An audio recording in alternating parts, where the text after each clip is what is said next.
What if I told you that right now thousands of your hidden desires and fears are controlling your every action, and you don't even suspect it? Imagine, you think you make decisions consciously, but in reality, 90% of your psyche is a dark ocean of the unconscious, where suppressed instincts, childhood traumas, and forbidden fantasies are raging. Sigmund Freud proved that people who suffered from paralysis for years suddenly started walking just by remembering one forgotten event under hypnosis. Your unconscious mind right now might be making you choose partners who remind you of your parents, or sabotaging your success because of childhood complexes. In the next 4 hours, I'll explain how this hidden mechanism of your psyche works, the one that determines everything, from your nightmares to your most intimate desires. Ready to peer into the abyss of your own mind? Then get comfortable, because this video contains the most complete breakdown of all of Sigmund Freud's psychology. Part 1. Transference and Counter-Transference. Transference is one of Freud's most profound contributions to the understanding of human relationships and has become a foundational concept in psychoanalytic treatment. It refers to the unconscious process in which individuals displace feelings, behaviors, and relational patterns from significant early relationships onto their therapist. Instead of relating to the analyst as a distinct person in the present, patients often engage with them as though they were figures from their past, usually caregivers or influential individuals from early developmental stages. Freud initially regarded this dynamic as an obstacle to therapeutic work, seeing it as a distraction from the patient's real psychological concerns. However, his perspective evolved, and he came to view transference as a powerful tool for uncovering the unconscious and addressing unresolved inner conflicts. In therapy, transference turns the therapeutic relationship into a living stage where entrenched emotional patterns and relational dynamics are reenacted. This reenactment provides a unique opportunity to observe, analyze, and ultimately transform deeply rooted issues that originated in early attachment experiences. The way transference manifests is shaped by a person's individual psychological history and their established relational style. At the outset of therapy, many clients view the therapist as a nurturing authority figure, someone who possesses deep wisdom and the capacity to facilitate healing. This phase, often referred to as positive transference, can be instrumental in building trust and encouraging active engagement with the therapeutic process. As therapy progresses and more painful or vulnerable material is explored, the nature of transference often changes. The patient may begin to perceive the therapist as judgmental, withholding, untrustworthy, or even seductive, reactions rooted in early relational wounds. These emotional responses may feel entirely warranted and genuine to the patient, even when they bear little resemblance to the therapist's actual demeanor or intentions. Such intensity in the transference experience underscores how strongly past experiences can shape present emotions. It also reveals the persistent repetition of unconscious relationship patterns across different contexts. Understanding transference is therefore crucial to explaining why individuals frequently find themselves caught in recurring relational conflicts, even when circumstances or partners change. Positive transference is characterized by an idealized image of the therapist. Patients may see them as exceptionally kind, insightful, and attuned. This can lead to a profound sense of being understood, perhaps for the first time. While this idealization helps forge a strong therapeutic alliance, it can also complicate the treatment. Patients might become overly dependent or develop unrealistic hopes for what therapy can deliver. Sometimes, this dynamic causes patients to resist terminating therapy, driven by the belief that they cannot cope without the therapist's presence. Others may experience disappointment or even anger when they realize that the therapist is a flawed human being, not the perfect caregiver they once imagined. Working through positive transference involves helping patients recognize and reflect on their tendencies to idealize and depend on others. The goal is not to weaken the therapeutic bond, but to help clients develop more realistic and sustainable expectations in relationships. By learning to accept the therapist's imperfections within a supportive setting, patients gradually build the capacity to handle real-life relationships with greater emotional strength and flexibility. This growth enables them to let go of the fantasy of perfect love and embrace more genuine, fulfilling connections with others. Negative transference emerges when a patient begins to perceive their therapist in a distorted, emotionally charged way, often as distant, disapproving, punitive, or emotionally unavailable. The patient may come to believe that the therapist harbors dislike, passes judgment, or deliberately withholds emotional support. These perceptions typically echo early relationships with caregivers who were indeed critical, rejecting, or unresponsive. Even if the therapist behaves in a consistently supportive and empathetic manner, the patient's emotional projections can feel just as immediate and convincing as real experiences. This type of transference presents significant challenges in the therapeutic process. It frequently involves powerful and painful emotions, which can lead patients to express hostility, become combative, or withdraw emotionally, yet still depend on the therapist for psychological containment. Sometimes patients may behave in ways that push the therapist away, unconsciously trying to recreate the very rejection they fear. This reinforces their internal narrative that closeness inevitably results in betrayal, disappointment, or abandonment. Effectively addressing negative transference calls for a high level of emotional strength and clinical sophistication on the therapist's part. Even under emotional attack or apparent rejection, the therapist must stay present, emotionally regulated, and therapeutically engaged. Despite the discomfort it can bring, negative transference is often among the most illuminating elements of therapy, as it reveals the patient's core fears and long-standing defensive strategies. In contrast, erotic transference arises when the patient develops romantic or sexual feelings toward the therapist. These emotions can range from subtle attraction to intense, consuming infatuation that dominates the patient's inner emotional landscape. Often, such feelings are rooted in unconscious attempts to resolve unresolved developmental conflicts, particularly those related to early psychosexual stages, like the Oedipal phase. In this dynamic, the therapist may be unconsciously cast in the role of an idealized parent figure that the patient once longed for. Though erotic transference can feel vivid and deeply emotional, it is not based on the actual potential for a romantic relationship. Instead, it reflects unmet childhood needs that have become entangled with the therapeutic relationship.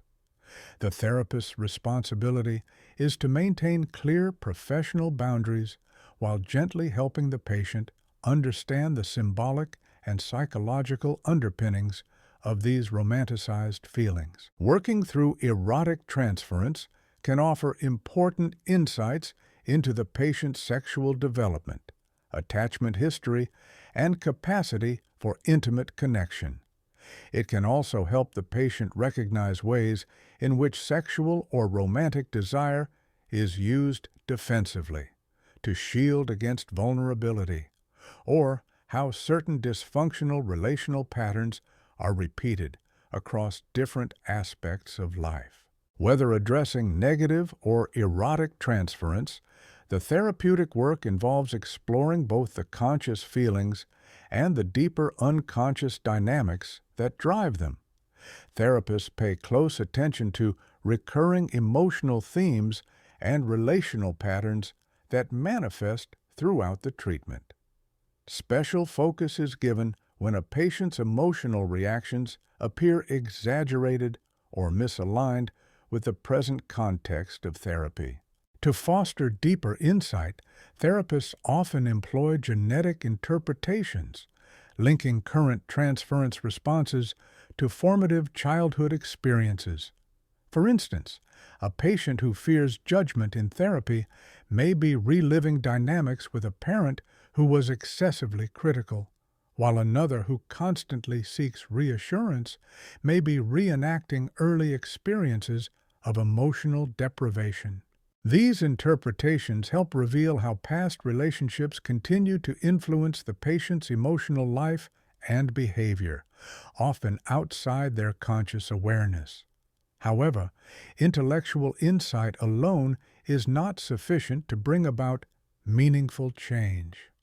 Lasting transformation occurs only when the patient not only understands these patterns cognitively, but also processes and works through them emotionally within the safety of the therapeutic relationship. Counter-transference refers to the therapist's own emotional responses to the patient. While it was once considered a hindrance to objective analysis, something to be minimized through personal therapy and training, modern psychoanalytic thought recognizes its diagnostic value. Sigmund Freud advocated for the analyst's emotional neutrality to avoid contaminating the treatment process with personal biases. However, later developments in analytic theory acknowledge that the therapist's feelings can reflect important aspects of the patient's unconscious dynamics. The emotions stirred in the therapist often mirror the relational impact the patient has on others outside of therapy. For example, if a therapist finds themselves emotionally disengaged during sessions, it may reflect the patient's use of emotional distancing as a defense. Similarly, feelings of irritation or frustration in the therapist might signal that the patient is unconsciously provoking rejection or punishment. To utilize countertransference effectively, therapists must be attuned to their own emotional reactions and able to distinguish between personal issues and those responses that hold clinical significance. This kind of emotional self-awareness enables therapists to use their own experiences as a lens through which to better understand the patient's relational style and psychological processes. Effectively, managing countertransference requires a profound dedication to one's own psychoanalytic process and consistent, ongoing supervision. This commitment ensures that the therapist's emotional reactions are harnessed in ways that support the patient's healing, rather than being unconsciously influenced by the therapist's unresolved personal issues. Dealing with the interplay of transference and countertransference is among the most nuanced and demanding aspects of psychoanalytic practice. The therapist must stay emotionally open and attuned to the patient's projections while simultaneously maintaining strong internal boundaries. This fine balance is essential to prevent emotional overinvolvement or reactive behavior. The therapist must possess the capacity to be idealized, rejected, seduced, or dismissed by the patient, without becoming defensive or withdrawing from the therapeutic alliance. Striking this balance demands a high degree of emotional resilience, as well as extensive professional preparation. Transference dynamics can easily stir the therapist's own unconscious material, and managing these reactions without derailing the therapeutic process calls for a mature and sophisticated grasp of analytic technique. Equally important is the therapist's ability to discern the right moment and method for exploring these transference patterns. Interpretation must be precisely timed and thoughtfully delivered to deepen the therapeutic process without overwhelming the patient or triggering defensive resistance. Introducing interpretations of transference prematurely can undermine trust and weaken the therapeutic connection, while excessive delay may allow destructive relational patterns to become more entrenched. The ability to construct and deliver effective transference interpretations is a clinical skill that develops only through years of rigorous training and supervision. When applied with sensitivity and insight, these interpretations often serve as a central mechanism of change, shedding light on the patient's inner relational landscape. Addressing transference phenomena often leads to some of the most profound transformations in psychoanalytic treatment. As patients begin to examine and deconstruct the dynamics of their transference, they gain deeper insight into themselves and begin to see others with greater clarity and realism. This process helps them distinguish past relationship experiences from current ones, uncovering the ways their unconscious expectations color present-day interactions. Such work is frequently accompanied by emotional pain, as patients let go of idealized visions of omnipotent or flawless relationships and come to terms with the imperfections inherent in real human bonds. However difficult, this process of mourning creates space for emotional growth and the development of more genuine, satisfying relationships. Patients who thoroughly engage in this phase of treatment often report noticeable changes in how they relate to romantic partners, friends, and family. They become less prone to reenacting destructive relational patterns and more capable of forming connections based on reality rather than projection. Through this lens, transference analysis emerges as a uniquely powerful therapeutic tool, one that not only reveals the underlying roots of psychological suffering, but also facilitates enduring structural change that reaches far beyond symptom relief. Part 2.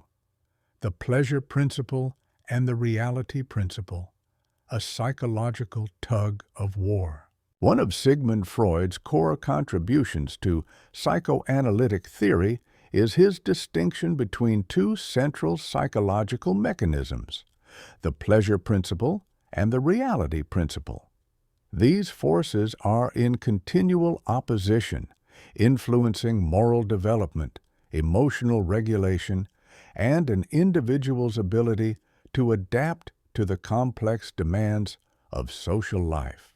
The pleasure principle represents the innate drive within the psyche to seek immediate relief from discomfort and to satisfy desires without regard for consequences or societal norms. Conversely, the reality principle emerges through psychological growth, equipping individuals with the ability to postpone gratification, think logically, and respond to external circumstances in a more thoughtful and socially responsible way. The interplay between these two principles lies at the heart of both healthy psychological functioning and the development of various mental health issues when their balance is disturbed. Although the tension between instinctive desire and rational restraint usually operates beneath conscious awareness, it significantly shapes human thought, behavior, and decision-making, from minor daily choices to major life ambitions. At birth, the pleasure principle dominates. Infants are governed by the urgent need to relieve discomfort and meet essential needs immediately. This primal urge overrides any awareness of external constraints or the inability of others to meet demands instantly. In the early stages of life, this mechanism is all-consuming.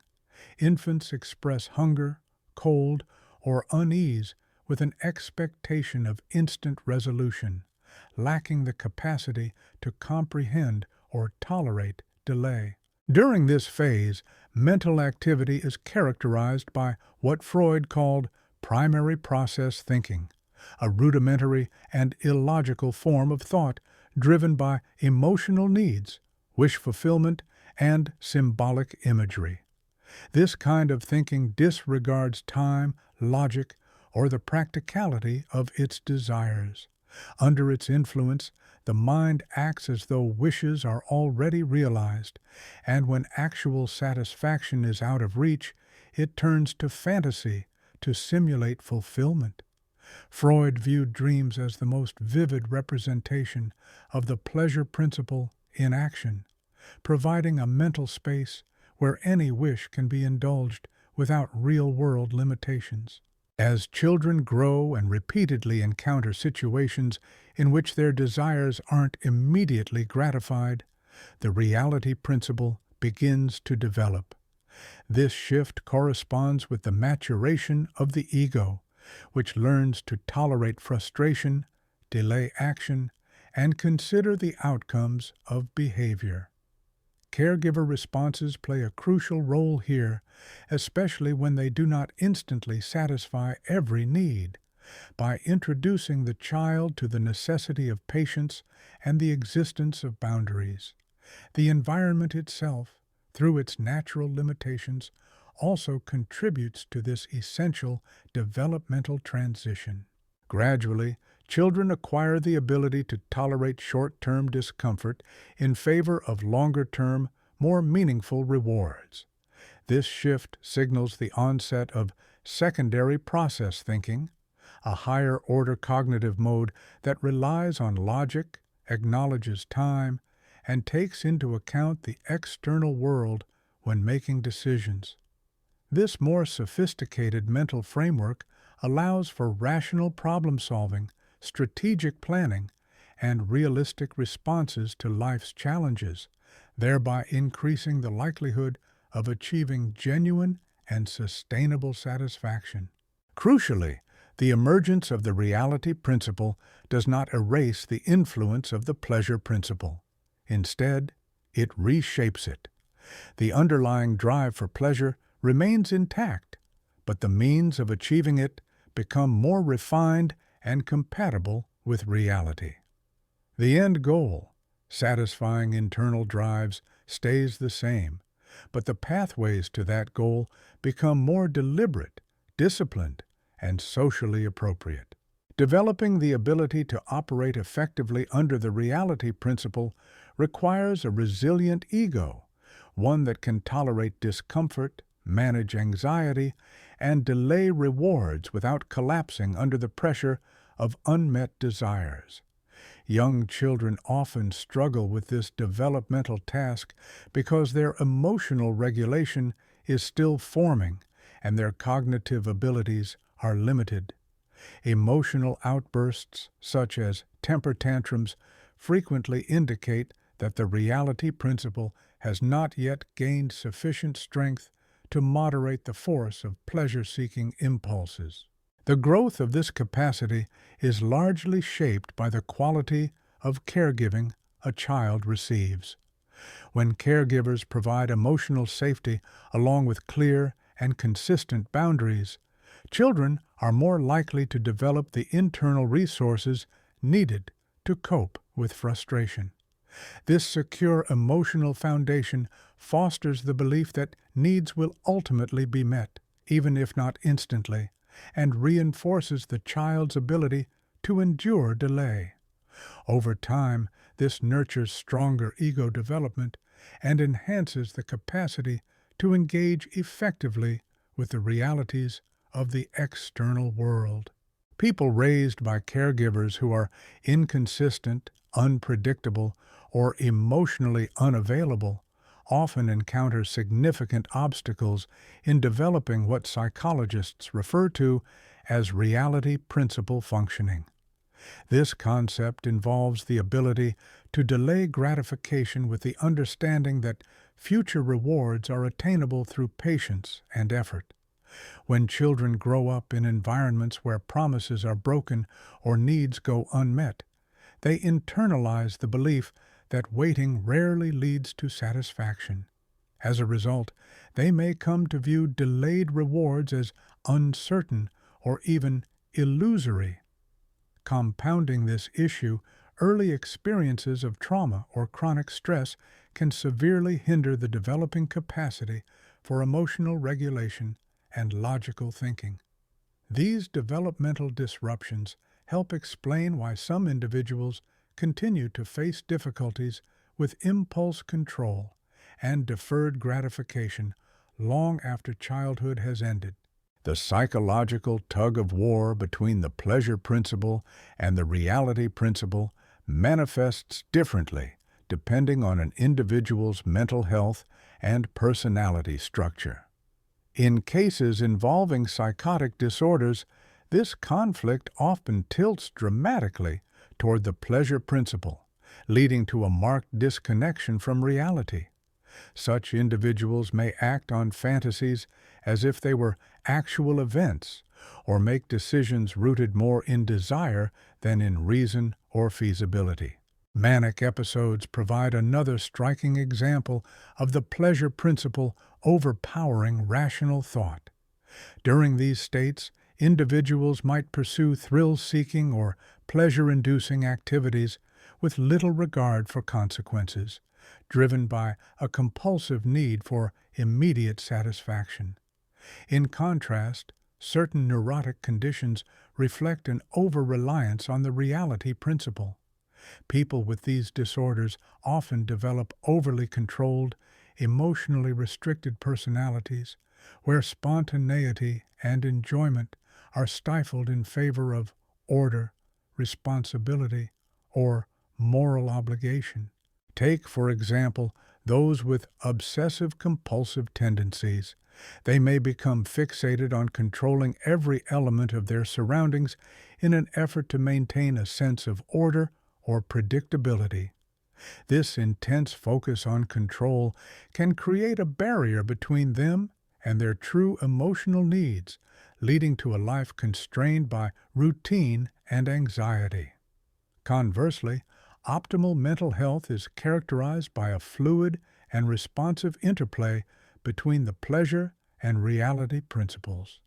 Psychological resilience involves knowing when it is appropriate to pursue pleasure and when to apply restraint, navigating life with both emotional richness and sound judgment. A mature and integrated psyche is marked by the ability to embrace joy and act freely without losing one's grip on reality. One of the most effective ways to reconcile these competing drives is through the defense mechanism of sublimation.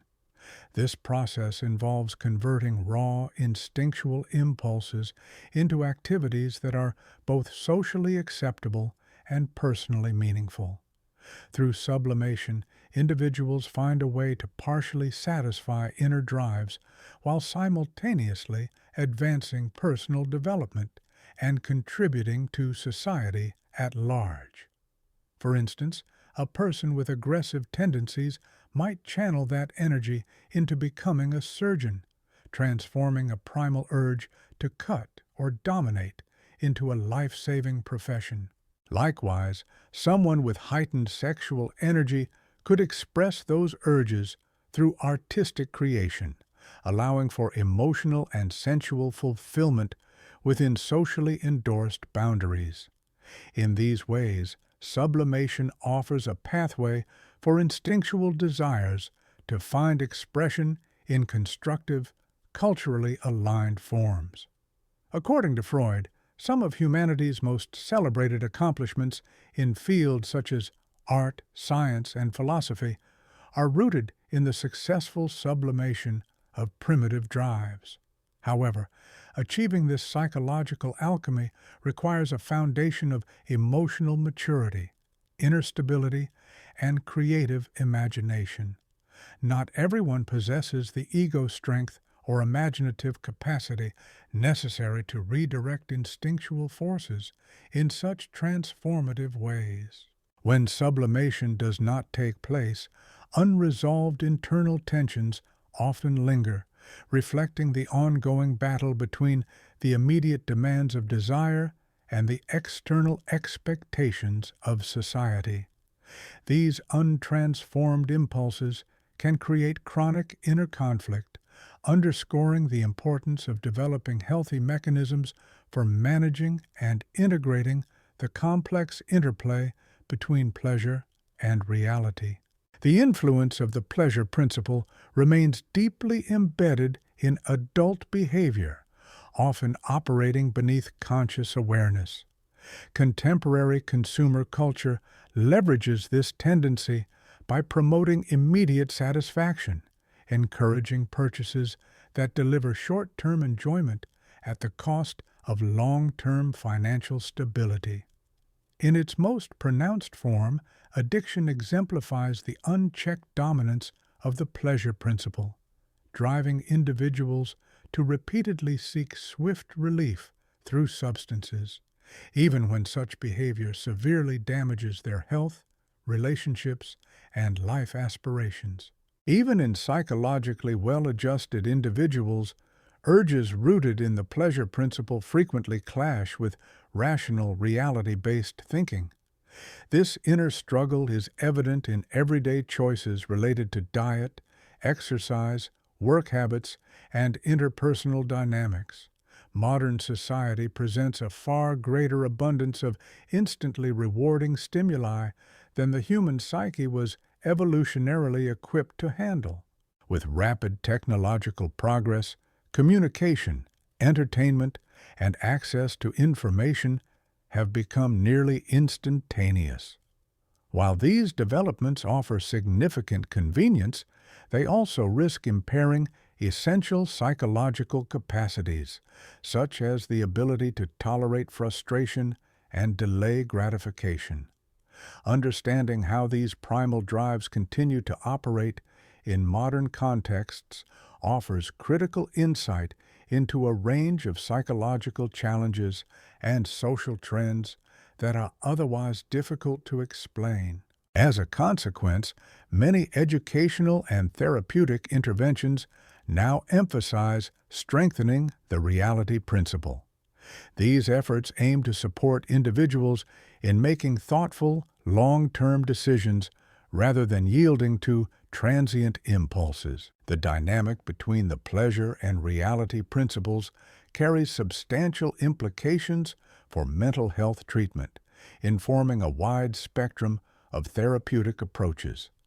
In psychoanalytic frameworks, therapy often focuses on uncovering how unconscious pleasure-driven motives influence conscious decision-making, sometimes leading to harmful patterns. Cognitive behavioral therapies, CBT, by contrast, aim to cultivate skills such as objective thinking and the strategic delay of gratification, key tools for reinforcing the reality principle. Dialectical behavior therapy, DBT, offers a more focused intervention by addressing emotional dysregulation and impulsivity, domains where the reality principle may be underdeveloped. Yet, effective treatment must also acknowledge and validate the individual's authentic emotional and pleasure-oriented needs, which are sometimes dismissed or repressed in favor of practicality or social conformity.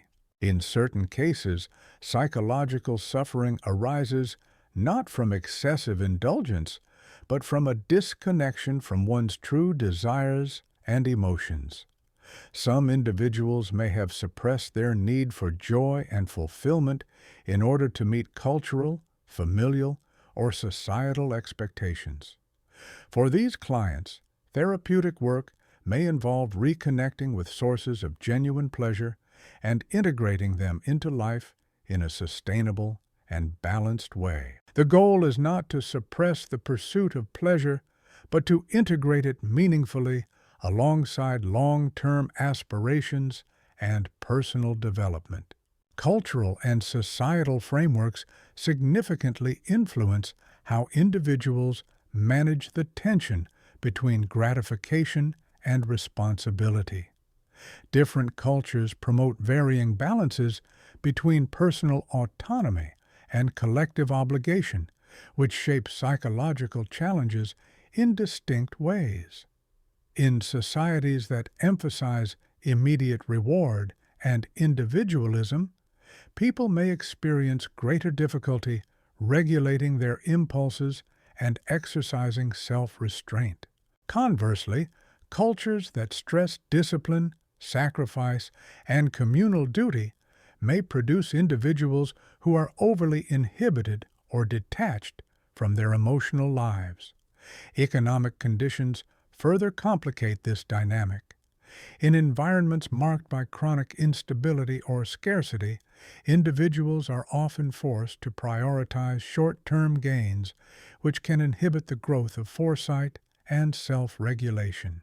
Recognizing these wider cultural and socioeconomic influences is essential when applying psychoanalytic insights to the broader social landscape. Ultimately, the struggle between seeking immediate pleasure and adhering to the demands of reality is not merely an individual psychological dilemma.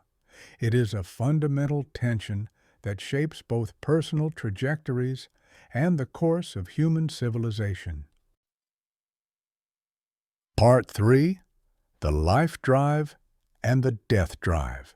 In the later phase of his theoretical work, Freud put forth a compelling model grounded in two fundamental psychological forces that, he believed, govern all mental activity and human behavior throughout life. The first of these is eros, often referred to as the life drive. This drive includes every instinct that propels individuals toward survival, procreation, development, and the unification of elements into more complex and cohesive systems.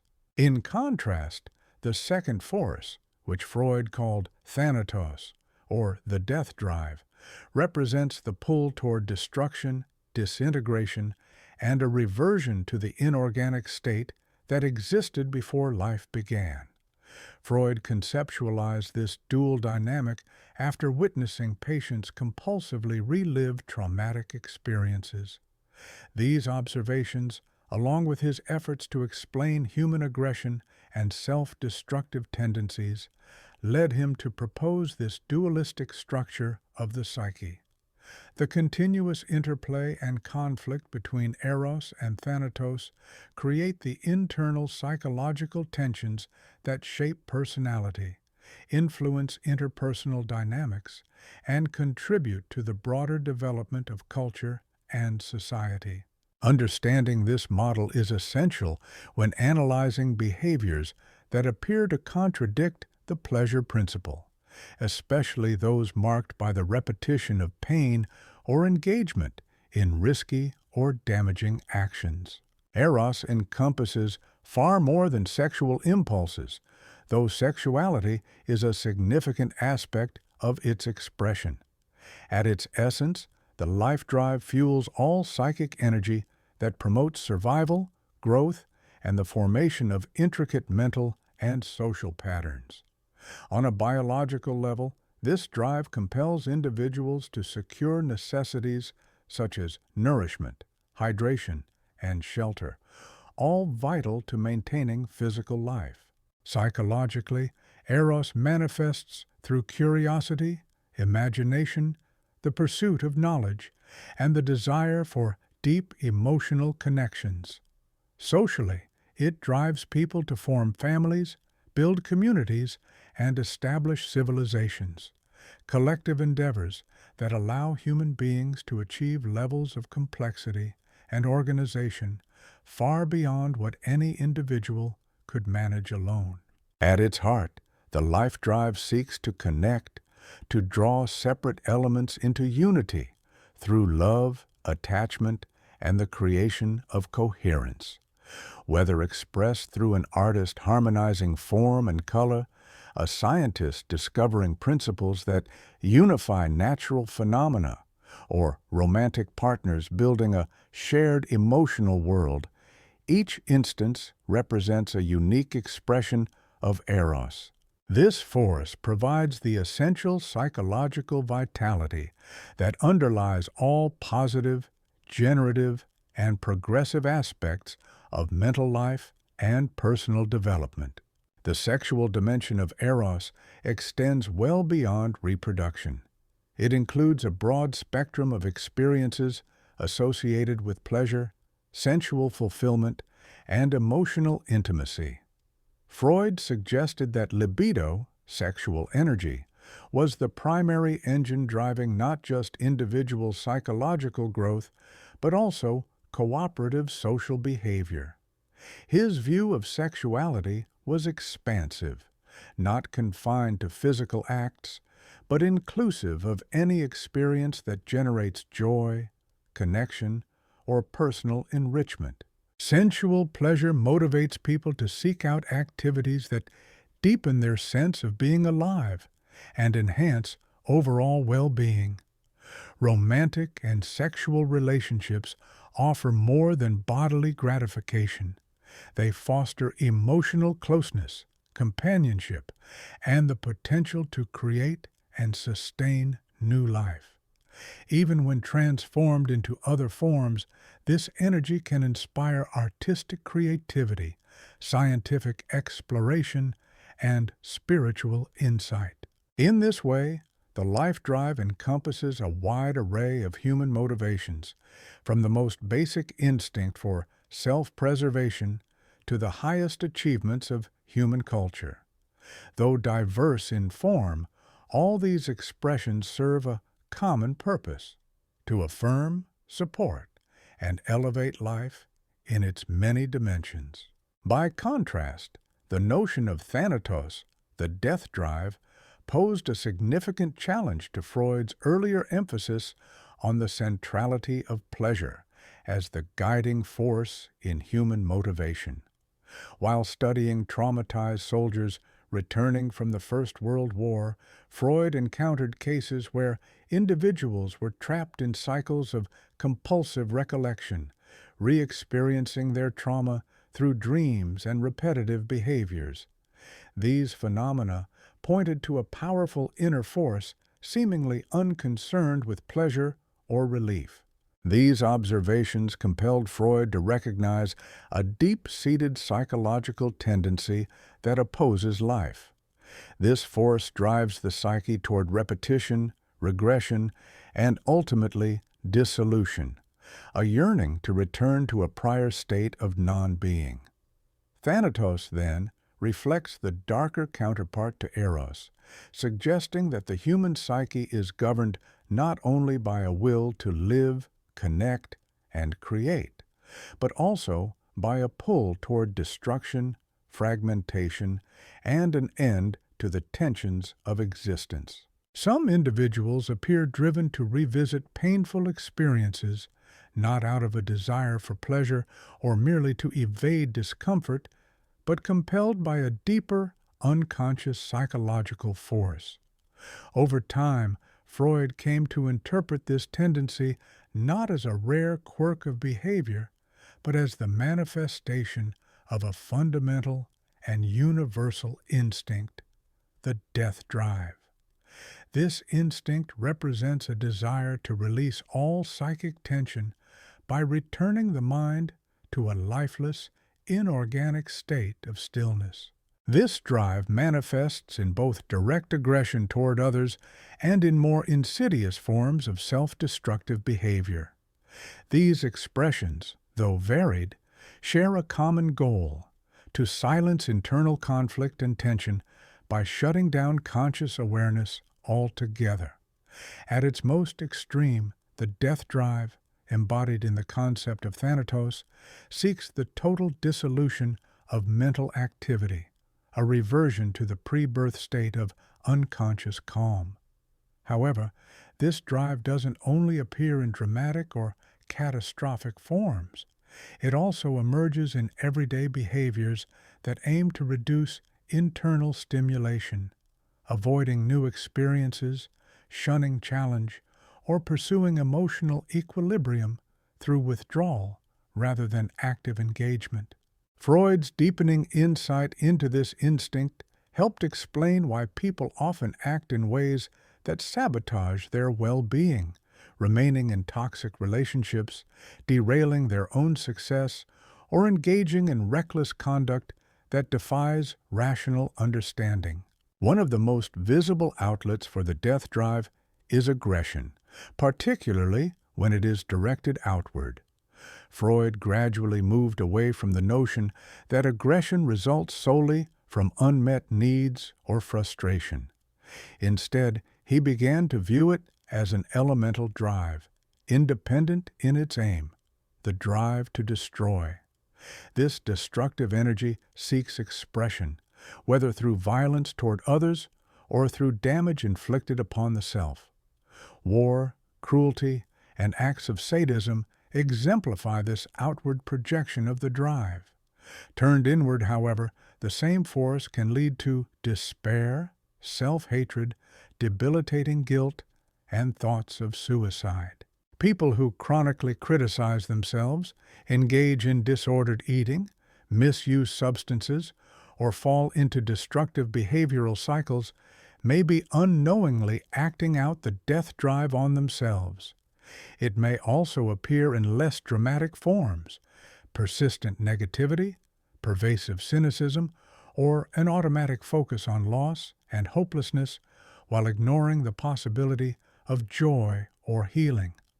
By understanding aggression as an autonomous instinct, rather than just a reaction to environment or experience, we open the door to new therapeutic insights and more effective social interventions. Perhaps the most confounding expression of the death drive is the compulsion to repeat, an unconscious urge to reenact past trauma that runs counter to the belief that humans are primarily motivated by seeking pleasure and avoiding pain. Freud observed that people often revisit painful events not to find closure, but to relive them. Instead of moving past trauma, they become ensnared in its cycle. Consider the example of a woman whose father abandoned her in childhood. She may repeatedly choose partners who ultimately abandon her, recreating the original wound.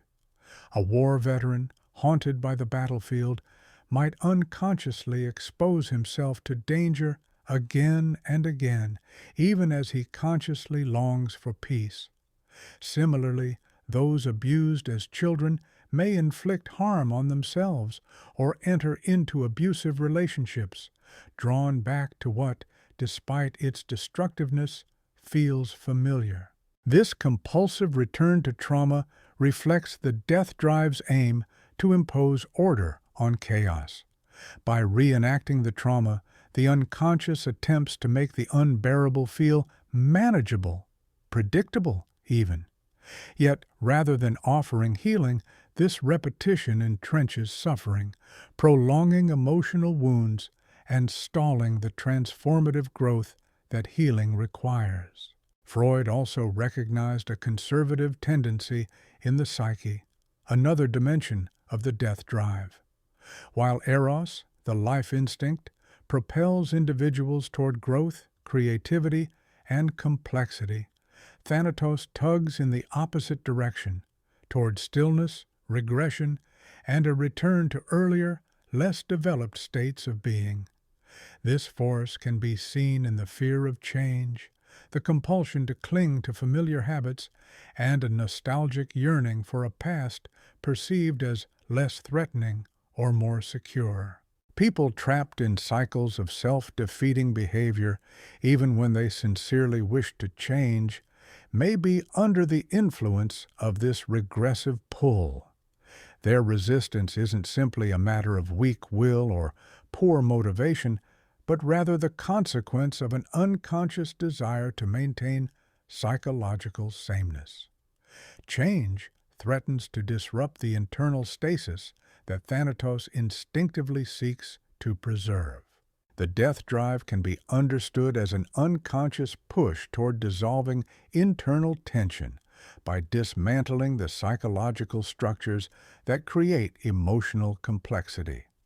At its most intense, this impulse can provoke a regression to earlier developmental states, periods in life when agency and conscious decision-making are not yet required. The appeal of substances such as alcohol and drugs often reflects this underlying force, a yearning to escape the burdens of self-awareness and responsibility. Even practices typically regarded as restorative, like sleep or meditation, can, under certain conditions, serve the same avoidant function. When used not to rejuvenate, but to sidestep emotional unrest or existential anxiety, they become tools of evasion rather than growth. At the heart of the human psyche exists a perpetual tension between two fundamental energies, the life drive and the death drive. These opposing yet intertwined forces give rise to much of our internal struggle and motivation. Freud did not conceive of them as enemies locked in a battle for dominance, but rather as complementary forces, each indispensable to the human condition. Psychological development does not stem from suppressing one of these drives in favor of the other. Instead, it arises from cultivating a dynamic balance between the impulse to create and the inclination to dismantle. When the life drive operates without restraint, it may lead to hyperactivity, reckless enthusiasm, or unchecked optimism that disregards practical realities and boundaries. In contrast, the death drive, when overly dominant, can express itself through detachment, despair, emotional withdrawal, and an inability to connect with life's purpose. True emotional maturity involves learning to direct both of these drives in ways that support growth and well-being. When healthily integrated, the death drive plays a vital role. It allows for closure, acceptance of limits, and the relinquishing of attachments that impede development.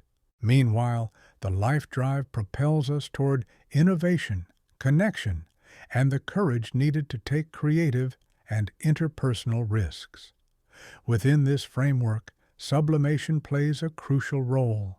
It enables the transformation of raw instinctual energies into actions that are both personally meaningful and socially constructive. Through sublimation, base impulses are refined and redirected into valuable contributions. For example, competitive sports provide a socially sanctioned outlet for channeling aggressive death drive energy, transforming it into disciplined, goal-directed behavior that entertains and challenges without causing real harm. Likewise, scientific discovery engages both the exploratory nature of the life drive and the analytical, dissecting quality of the death drive, allowing for the advancement of knowledge and technology. Artistic expression exemplifies this synthesis as well. It brings together the life drive's urge to create and the death drive's capacity to deconstruct norms, giving rise to new cultural forms that expand and enrich the collective imagination. Surgery, too, is a compelling illustration. The life drive's healing intent is realized through the death drive's precision in removing what is diseased or harmful.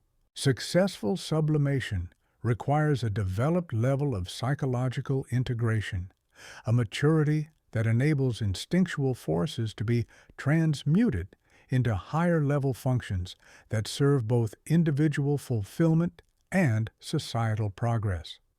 Freud held that civilization itself depends on our ability to cultivate and evolve these sublimation mechanisms, channeling destructive potential into meaningful, constructive endeavors. The theory of the life and death drives extends far beyond personal psychology.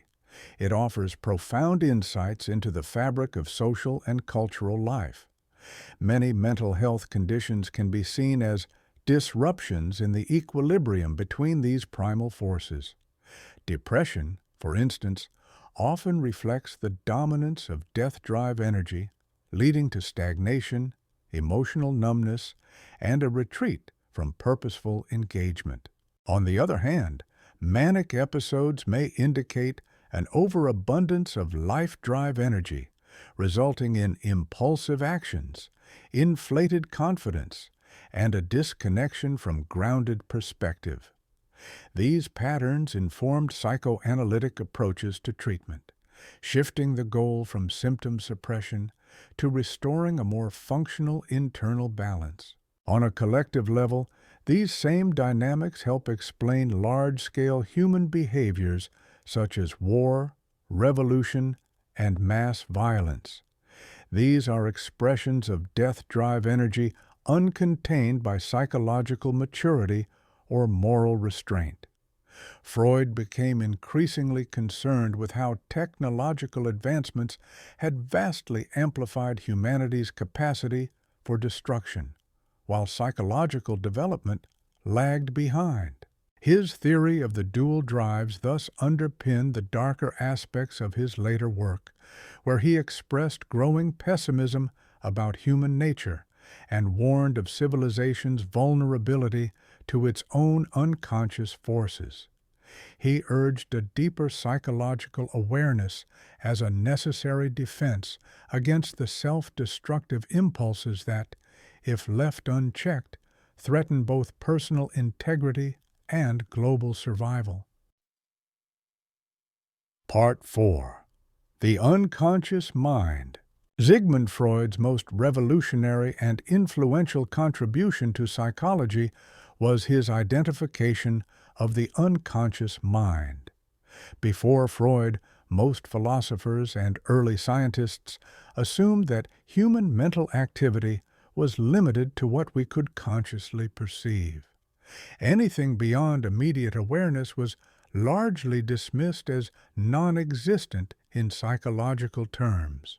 Freud's work with patients suffering from hysteria and other puzzling conditions began to dismantle this assumption. A critical insight emerged from his early experiments with hypnosis. While in a hypnotic state, patients were able to recall deeply buried traumatic experiences that they could not access in their normal waking consciousness. Even more astonishingly, the act of retrieving these hidden memories often led to remarkable improvements in their physical condition. In certain cases, individuals who had been paralyzed for years regained movement shortly after such recollections. These outcomes pointed to powerful psychological forces operating outside the boundaries of conscious thought. Freud realized he had uncovered a previously unrecognized layer of the human mind. He later structured the psyche into 3 interacting levels, each playing a distinct role in mental life. The conscious mind consists of all the thoughts, emotions, sensations, and perceptions that we are actively aware of at any given time. For example, when you notice the wind on your skin or recall what you had for breakfast, you're engaging with this conscious realm. However, Freud emphasized that this conscious layer makes up only a tiny portion of our overall mental activity, less than 10% in his estimation. Directly beneath it lies the preconscious, which contains memories and information not currently in awareness, but readily accessible. If someone asks you to recall the name of your first-grade teacher, the brief moment it takes to retrieve that name reflects the workings of the preconscious. This mental layer functions like an expansive internal database, storing everything from factual knowledge to learned skills. The ability to ride a bicycle or speak your first language, for instance, resides here. Although this material isn't constantly in focus, it can be summoned when needed, allowing the conscious mind to remain uncluttered. The preconscious also holds thoughts and feelings that can enter conscious awareness through intentional reflection. The unconscious mind, by contrast, houses the vast majority of our psychological content. According to Freud, it contains repressed memories, forbidden impulses, deep-seated fears, and unresolved inner conflicts. Unlike preconscious material, unconscious content is not accessible through simple effort or recollection. It remains hidden due to internal psychological defenses that actively keep it out of awareness. The unconscious operates under a unique set of principles that stand in stark contrast to rational, conscious thought. It is not bound by chronological time, logical order, or the laws of non-contradiction. Within the unconscious, experiences from early childhood may coexist with recent events, and opposing desires or emotions can exist simultaneously without conflict. To depict the structure of the mind, Freud introduced the metaphor of the iceberg. In this illustration, the small portion above the water symbolizes the conscious mind. Just beneath the surface lies the pre-conscious, and the immense submerged bulk represents the unconscious. Just as the hidden mass of an iceberg determines its direction and stability, Freud believed that the unconscious exerts a powerful influence over our behavior, emotions, and internal experiences. People may suffer from anxiety without understanding its origin, feel a strong attraction to certain individuals without knowing why, or react intensely to minor events. Freud argued that such responses are often best understood as expressions of unconscious dynamics. Suppressed memories, unresolved psychological wounds, and internal conflicts continue to shape our thoughts and actions, frequently without us ever realizing it. The unconscious mind contains a vast array of mental content that lies beyond the reach of conscious thought. Among its most impactful elements are repressed memories, painful or traumatic events that are too distressing to remain in awareness. For instance, a child who witnesses a deeply disturbing accident might entirely lose conscious memory of it. However, that suppressed experience can continue to influence their behavior, potentially leading to irrational fears of cars or unexplained anxiety in particular environments. Beyond repressed memories, the unconscious also conceals urges and instincts that society considers inappropriate or unacceptable.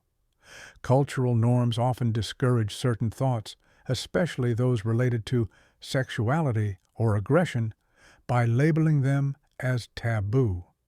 To protect the individual from guilt, shame, or psychological conflict, these impulses are banished from awareness. Yet they are not destroyed. Rather, they remain buried, continuing to shape behavior and emotions from beneath the surface. In addition to being a repository for hidden thoughts, the unconscious operates through what Sigmund Freud described as primary process thinking. This is a primitive mental function governed by the pleasure principle, a fundamental drive to seek immediate gratification without regard for consequences or logic. Unlike conscious reasoning, which is rational and structured, this mode of thinking manifests through vivid imagery, strong emotions, and symbolic expression. Dreams serve as the most vivid example of this unconscious process at work. During sleep, the mind shifts into a symbolic, non-linear mode of interpretation. Dreams often disregard logical structure, blending memories from different life stages and combining people or events into hybrid figures. A single character in a dream may embody several individuals at once, while childhood experiences might merge with recent situations in ways that seem illogical during waking life. According to Freud, the unconscious is entirely driven by the pleasure principle. Its sole focus is the pursuit of satisfaction and the avoidance of discomfort, with no regard for the limitations imposed by reality. If human behavior were solely governed by these unconscious impulses, we would behave much like infants, demanding instant gratification without considering consequences, rules, or social norms. In contrast, the conscious and preconscious parts of the mind operate under the reality principle. These more evolved systems are capable of evaluating consequences, setting goals, and navigating what is acceptable within society. The constant tension between unconscious desires and the conscious mind's judgments is central to our internal psychological conflict. Freud believed this inner struggle defines much of the human experience. Despite its hidden nature, the unconscious often reveals itself through indirect means. One of the most prominent is through dreams, where mental defenses weaken, allowing repressed material to surface in disguised and symbolic forms. Another revealing window into the unconscious is found in what are commonly known as Freudian slips, mistaken utterances or slips of the tongue that seem to expose hidden thoughts. Freud argued that such verbal missteps are not random accidents but meaningful clues, offering brief glimpses into the unconscious as it momentarily bypasses conscious control. Humor can also act as a lens into suppressed desires. Jokes frequently cloak socially forbidden ideas, enabling individuals to express thoughts they might otherwise repress. Through laughter, humor becomes a socially acceptable vehicle for unconscious expression.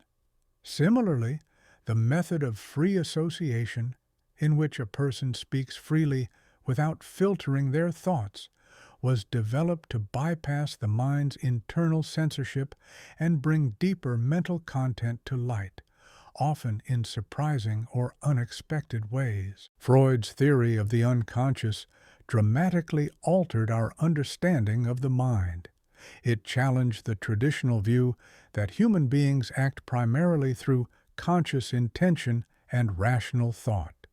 Instead, Freud proposed that a significant portion of our behavior is influenced by internal forces that operate outside our awareness or control. The idea of a unified, fully self-aware individual, he argued, is largely an illusion. Each person harbors multiple psychological systems, each with its own motivations, reasoning, and operational style.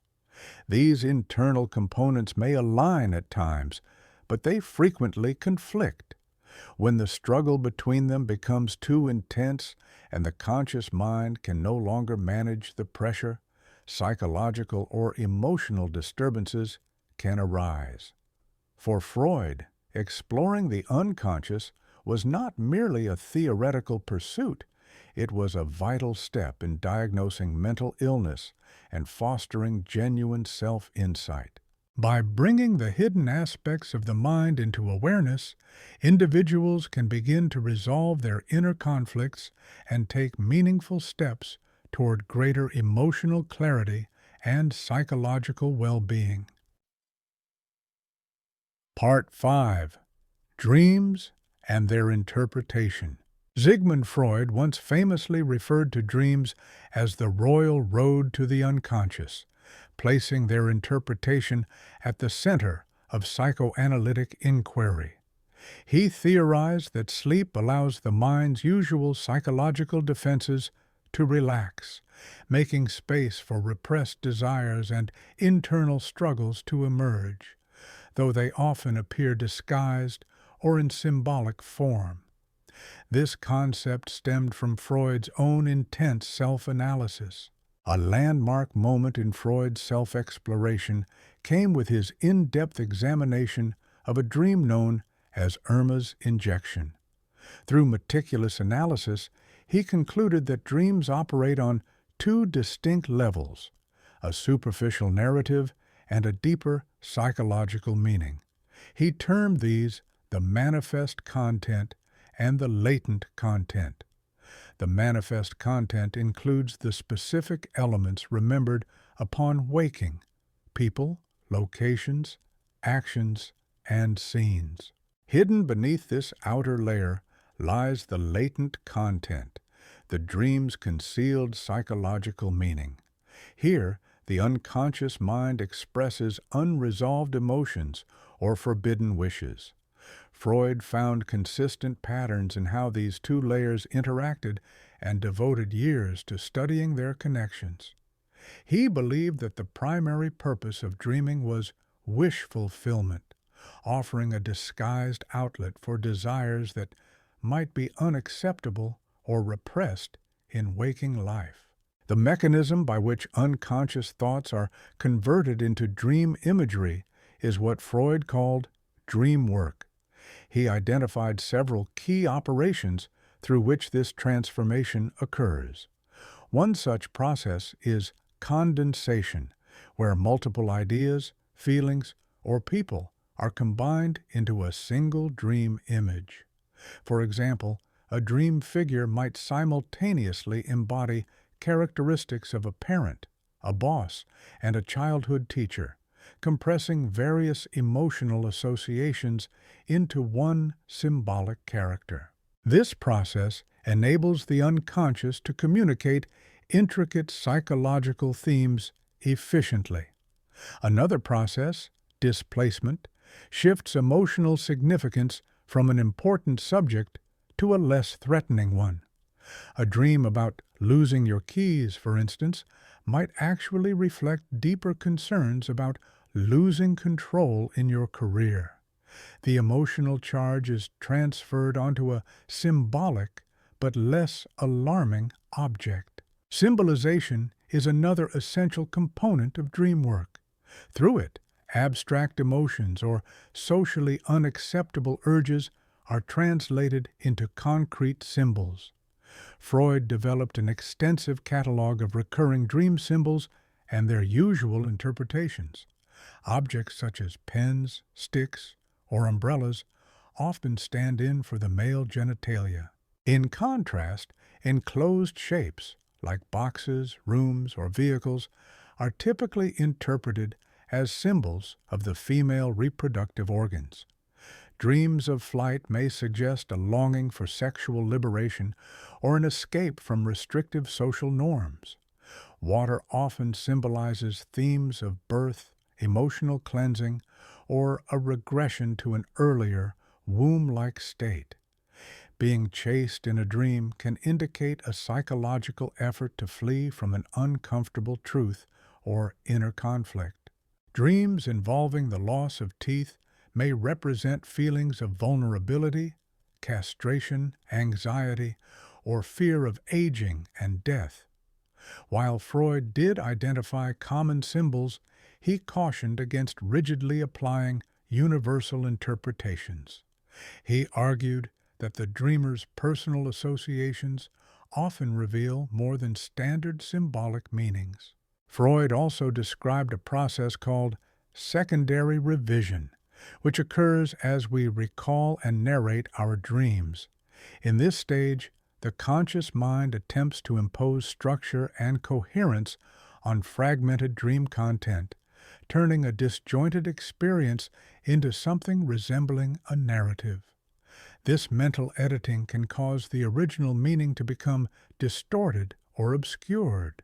Because of this, Freud recommended that patients write down their dreams immediately upon waking, when the dream's imagery and symbols are still intact and less likely to have been altered by conscious rationalization. Capturing dreams in their rawest form preserves more of their original psychological substance. Freud further categorized dreams into distinct types. The first is the wish fulfillment dream, where hidden desires are fulfilled symbolically. For instance, a person who is physically hungry may dream of eating a lavish feast, while someone feeling helpless might dream of wielding great power. Another type is the anxiety dream, which seems at odds with the wish fulfillment theory since it brings discomfort rather than satisfaction. Freud maintained, however, that these dreams also serve unconscious desires, namely, the wish to be punished. In these instances, the superego imposes moral judgment within the dream, generating anxiety as a form of self-inflicted punishment for forbidden thoughts. The third category is the traumatic dream, in which distressing experiences are replayed repeatedly. Initially, Freud struggled to reconcile these with the pleasure principle, as they seemed to offer no gratification. Eventually, he explained such dreams using his ideas of the death drive and repetition compulsion. He proposed that the mind revisits traumatic events in dreams as a means of mastering the experience through repeated exposure. Children's dreams played a pivotal role in reinforcing Freud's concept of wish fulfillment. Unlike adults, children tend to dream in direct, unambiguous terms, often expressing their unconscious desires openly. For example, if a child is denied candy during the day, they might dream that night of endlessly enjoying sweets. As people mature, however, their dreams become more complex and symbolic. This evolution is shaped by social conditioning, which increasingly represses unacceptable wishes. As adulthood sets in, deciphering dreams demands a more nuanced psychological approach to uncover the concealed messages within. The same unconscious processes that give rise to neurotic symptoms also influence the formation of dreams. In both cases, there is a negotiation between suppressed impulses and internalized moral standards. This shared dynamic made dream analysis a fundamental tool for probing the origins of emotional and psychological disturbances. To systematically interpret dreams within therapy, Freud introduced a set of analytical methods. Foremost among these was free association, a technique where the patient concentrated on specific dream elements and shared any thoughts that arose, without censorship or restraint. These unfiltered associations often revealed personal meanings that went far beyond conventional symbolic interpretations. The emotional charge behind a patient's associations offered crucial clues to the dream's underlying importance. When a seemingly minor detail evoked a strong emotional response, it typically pointed to a deeper, unresolved psychological issue. Signs of resistance during the process, such as hesitation, withdrawal, or discomfort, often mark the presence of deeply entrenched defense mechanisms. If a patient struggled to engage with or avoided discussing a certain part of the dream, it was often a sign that the content was intimately tied to repressed memories or unresolved emotional wounds. Analyzing dreams also provided a window into an individual's psychological development and current internal struggles.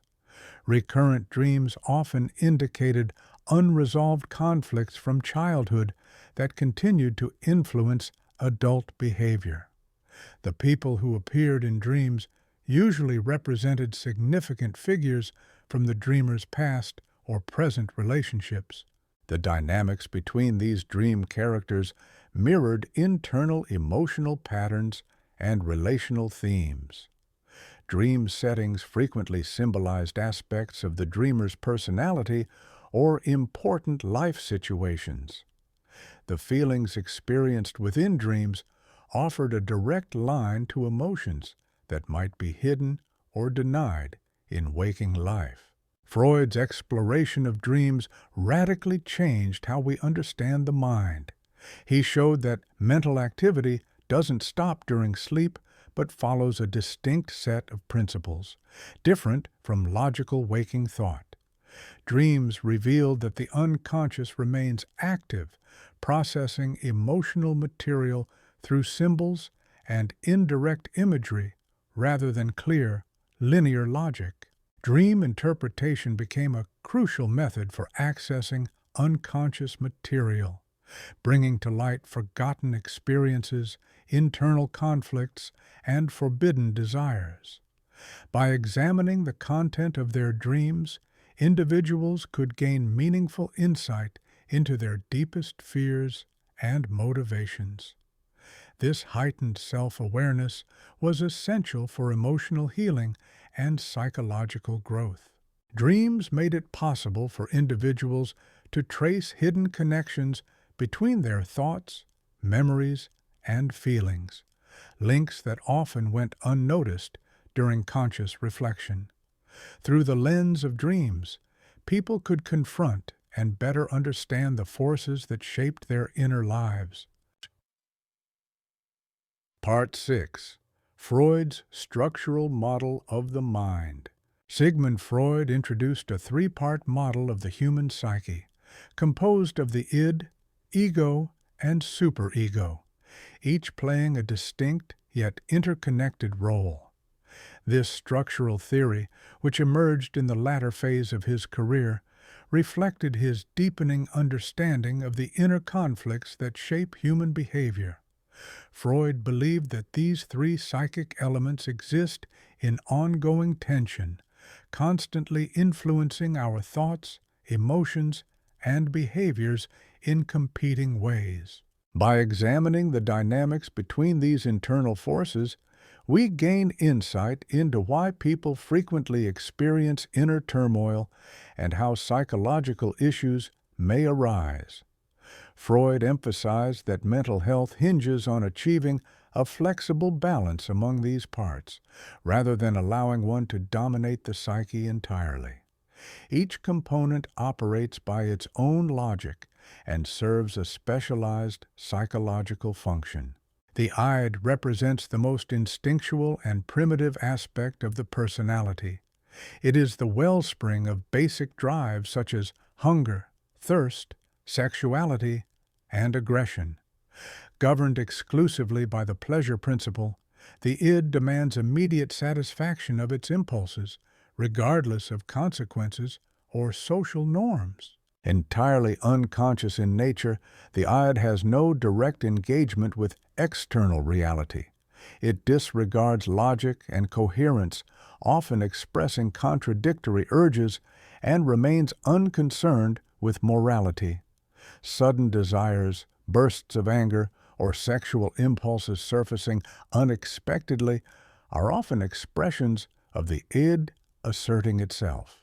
The id operates through what Freud termed primary process thinking, a mode of thought characterized by illogical, fantasy-driven imagery and wish fulfillment. This mental activity ignores the constraints of reality and seeks instant gratification, regardless of time, place, or appropriateness. Within the id resides the libido, which Freud described as the fundamental psychic energy powering all mental activity. Initially, he saw libido as purely sexual in nature, but he later expanded the concept to include all pleasure-seeking and self-preserving instincts. Alongside this life-affirming energy, the id also contains aggressive and destructive drives, impulses aimed at domination, harm, or destruction. These opposing forces exist in tension, reflecting the dual nature of creation and destruction within the human psyche. The id is essential.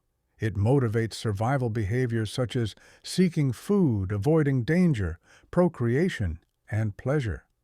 However, if left unchecked, the id would lead to chaotic and selfish behavior reminiscent of infancy, where every desire demands immediate satisfaction. A society governed solely by the ID's impulses would be untenable, as it would disregard others' needs and social order.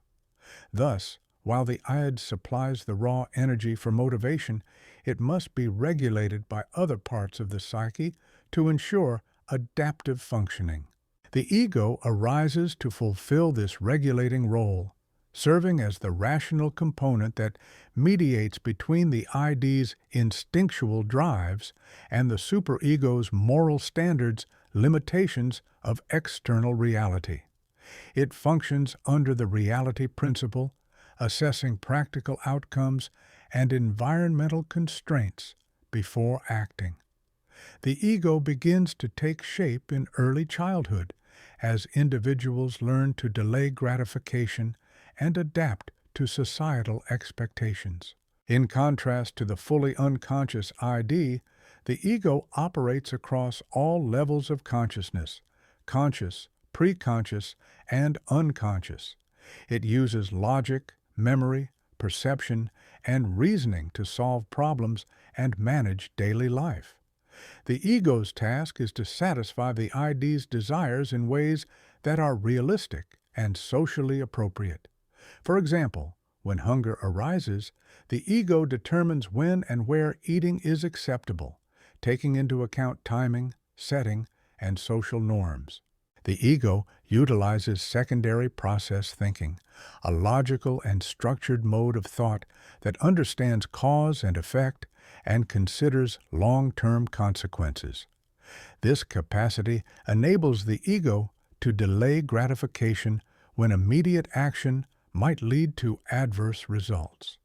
Through constant engagement with the external world via the senses, the ego refines behavior based on experience and feedback. Over time, it becomes increasingly adept at meeting internal needs without violating social standards. A healthy, resilient ego can tolerate frustration, navigate internal conflicts, and balance the demands of reality with inner desires. Yet, when the ego becomes overwhelmed, whether by the id's insistent urges, the superego's rigid expectations, or external pressures, psychological symptoms may develop. Anxiety, for instance, often signals that the ego is struggling to manage these competing demands. Similarly, depression can emerge when the ego perceives itself as incapable of fulfilling important goals or satisfying deep-seated needs, leading to feelings of helplessness or despair. The superego functions as our internalized sense of morality, representing the values, ideals, and social norms passed down from our caregivers and cultural surroundings. Its development begins during the phallic stage of psychosexual growth, a phase in which children resolve the Utopus complex by identifying with the parent of the same sex. Within the structure of the superego, two components operate distinctly to influence our moral decisions and ethical conduct. The first is the conscience, which generates feelings of guilt, shame, or anxiety when we engage in, or even consider, actions that violate our moral code. It serves as an internal disciplinary force, imposing emotional penalties for both real and imagined ethical lapses. In contrast, the ego ideal represents our aspirational self, rewarding us with pride and self-satisfaction when we behave in ways that align with our highest moral values or achieve ethically significant goals. It acts as an internal affirmation of our virtue and integrity.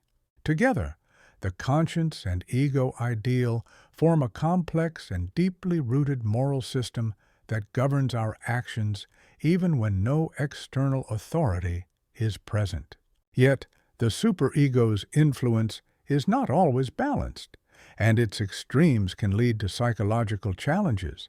An excessively harsh or rigid superego may burden an individual with overwhelming guilt, relentless self-criticism, and an unrealistic pursuit of perfection. People with an overly dominant superego might punish themselves for natural human impulses or hold themselves to impossible moral expectations. Such individuals may become trapped in a cycle of moral anguish, unable to enjoy life's simple pleasures or relax without a sense of wrongdoing. Conversely, when the superego is underdeveloped or weak, it can lead to a lack of moral awareness and antisocial behavior. Those without a strong superego may engage in deceitful, harmful, or irresponsible actions without remorse. Their sense of ethics becomes externally driven, relying solely on consequences rather than an internal guide to right and wrong. For a psychologically healthy and mature individual, the superego must offer ethical guidance without becoming punitive or oppressive.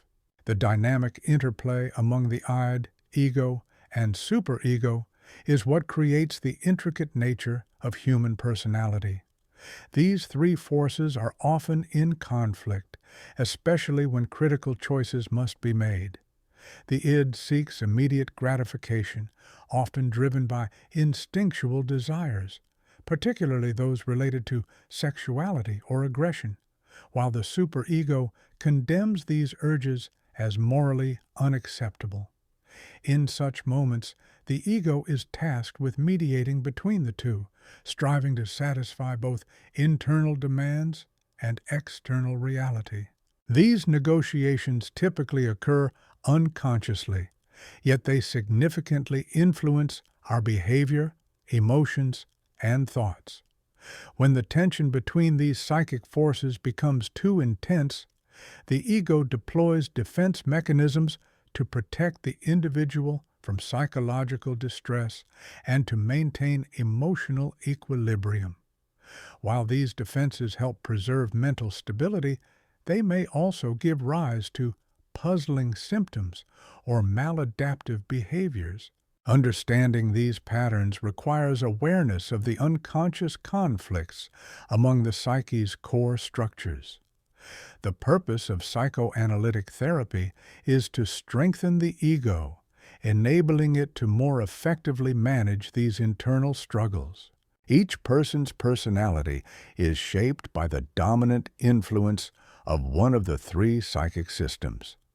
Those primarily governed by the id tend to act impulsively, seek pleasure without considering consequences, and often express their emotions with little restraint. They may struggle with self-control and have difficulty delaying gratification or foreseeing the impact of their choices. In contrast, individuals ruled by the superego are typically rigid, overly moralistic, and prone to harsh self-judgment. They often wrestle with persistent guilt, perfectionist standards, and a diminished capacity to experience joy. However, individuals with a strong and balanced ego are capable of integrating desire, morality, and reality. They can meet their needs responsibly while upholding ethical standards and acknowledging practical limits. True psychological development involves not the suppression of any one part of the psyche, but the cultivation of harmony among the id, ego, and superego, each functioning in concert to support a well-adjusted, resilient personality. Freud's structural model introduced a pivotal framework for interpreting psychological conflict and the origins of mental illness. Neurotic behaviors are often understood as the outcome of unsuccessful efforts to reconcile competing demands within the mind's internal architecture. Anxiety-based disorders may develop when the ego is unable to adequately manage instinctual urges from the id, or fails to meet the uncompromising expectations of the superego. Depression can emerge when the superego directs intense criticism or punitive judgment toward the ego, typically in response to perceived ethical shortcomings or personal failures. Understanding these internal mechanisms became essential to the practice of psychoanalytic treatment. This model enabled therapists to more effectively guide patients in uncovering unconscious tensions and adopting healthier, more constructive ways of navigating the inner forces shaping their behavior. Freud's structural theory deeply influenced how human desire and psychological development are viewed. It revealed that the self is not a singular, coherent entity, but rather the product of ongoing internal negotiations between distinct psychological subsystems. Part 7. The Psychosexual Stages of Development. Sigmund Freud proposed that human personality unfolds through a series of 5 distinct psychosexual stages, each occurring from infancy through adolescence. At each stage, a particular area of the body becomes the focus of pleasure, as well as a site of inner psychological conflict. A child's ability to successfully navigate these stages plays a pivotal role in the formation of their adult personality, interpersonal relationships, and susceptibility to psychological issues later in life. Freud's theory was met with strong resistance, especially given the prudish social norms of Victorian-era society, because he asserted that even newborns are driven by sexual energy.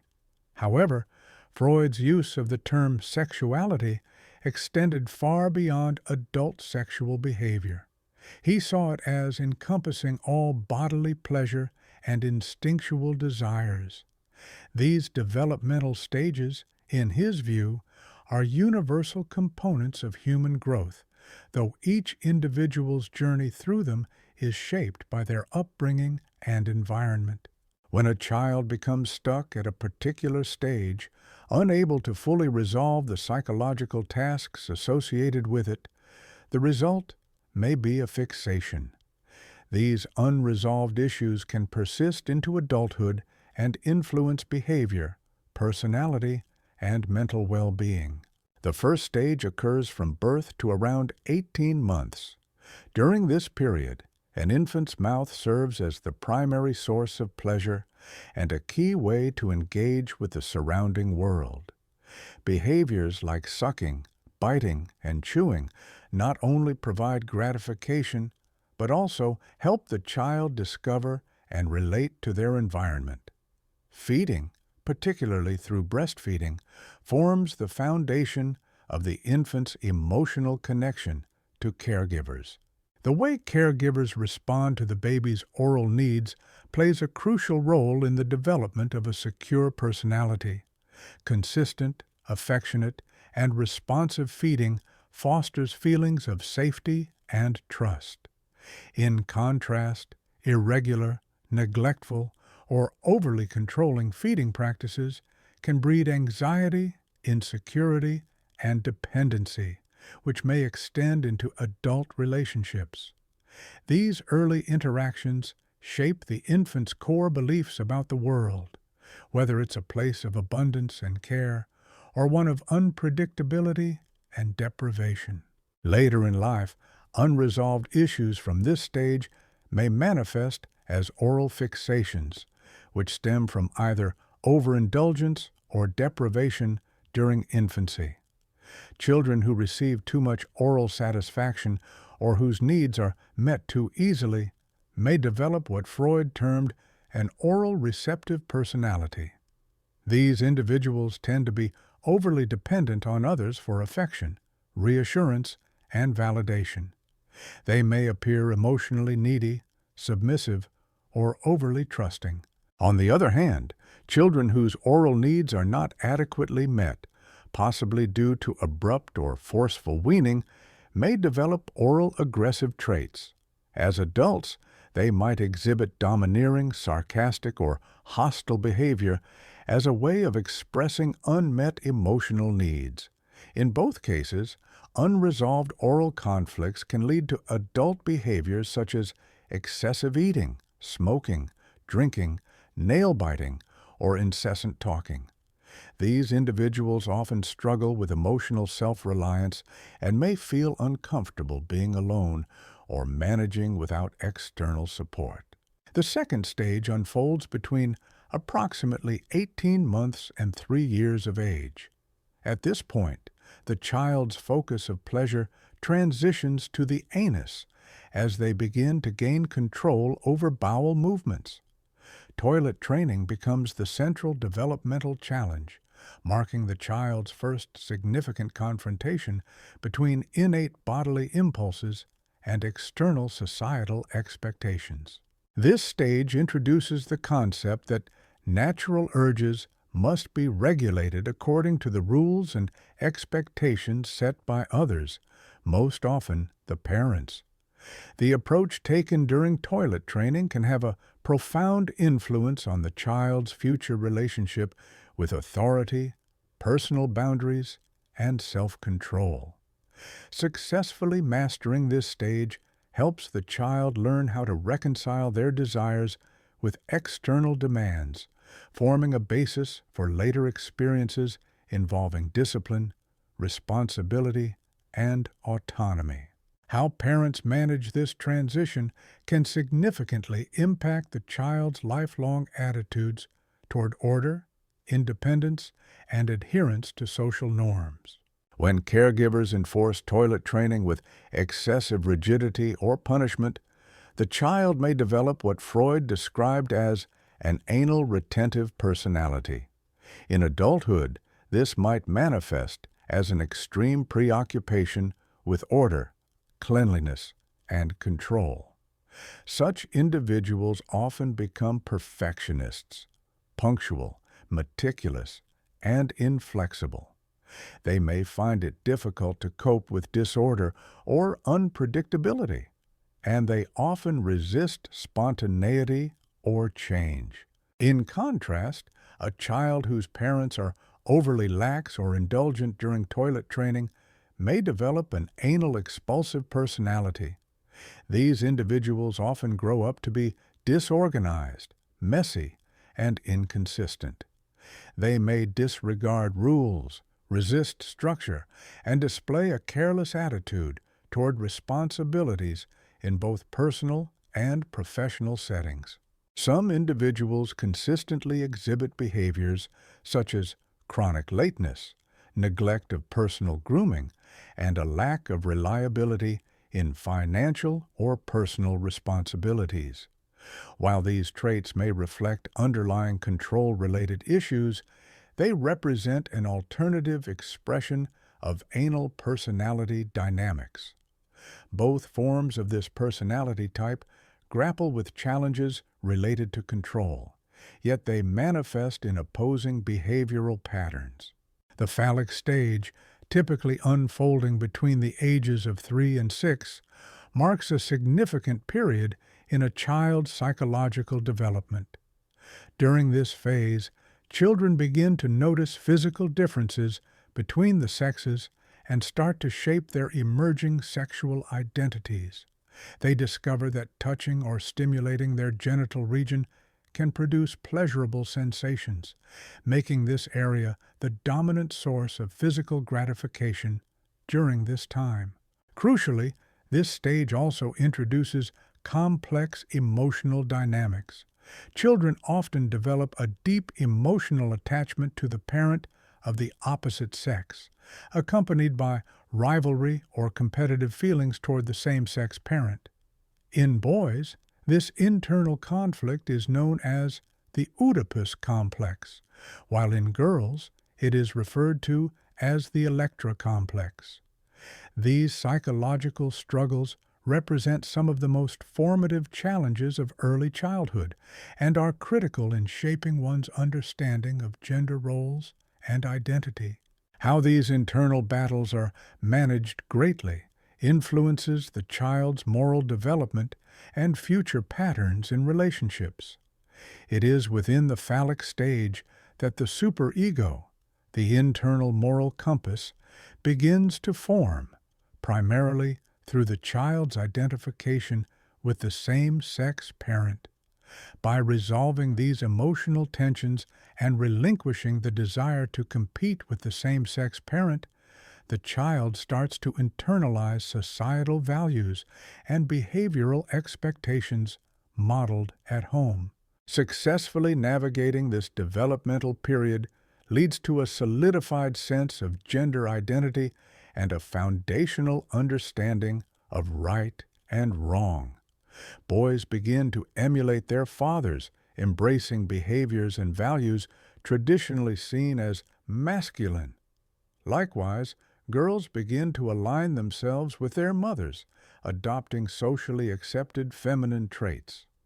Along with these identifications, children absorb moral teachings, experience guilt in response to wrongdoing, and begin to develop the capacity for ethical decision-making. On the other hand, unresolved emotional conflicts during the phallic stage can give rise to a range of psychological and behavioral difficulties. These might include confusion about gender identity, difficulty accepting authority figures, or trouble forming intimate romantic bonds. In some instances, individuals may remain emotionally fixated on their opposite-sex parent, which can hinder the development of mature, adult relationships. Others may struggle with persistent guilt or discomfort regarding their sexual impulses. This stage also introduces foundational emotional experiences such as jealousy, rivalry, and the desire to compete, feelings that can leave a lasting imprint on how individuals interact with others. Learning to manage and appropriately channel these intense emotions becomes a crucial step toward long-term emotional balance and psychological health. Following the phallic stage is the latency period, which generally spans from around age 6 until the onset of puberty. During this quieter phase of development, sexual urges are largely dormant, allowing children to focus their energy on cognitive growth and social interaction. This reprieve from inner psychological conflict provides the space for academic achievement, development of friendships, and the cultivation of various skills. The suppression of sexual drives during this time encourages the formation of strong same-sex peer bonds and promotes participation in activities such as sports, hobbies, and learning. According to Freud, while the sexual energy of earlier stages does not vanish, it is redirected through the process of sublimation into productive, socially acceptable outlets. Children may show a passionate interest in collecting objects, excelling in games, or achieving high marks in school. This latency stage is essential for the continued development of the ego and the consolidation of gains made during earlier phases. With internal conflicts temporarily subdued, children can refine their social skills, build self-esteem, and further mature emotionally and intellectually. The final phase of Freud's psychosexual theory is the genital stage, which begins with puberty and extends through adulthood. At this point, sexual urges reawaken with intensity, and the genitals once again become the primary source of pleasure. However, in contrast to the earlier focus on self-centered sexual gratification, this stage emphasizes mutual satisfaction, emotional intimacy, and connection with others. As individuals progress through adolescence, they begin to seek meaningful, emotionally rich relationships that balance physical desire with affection, trust, and care.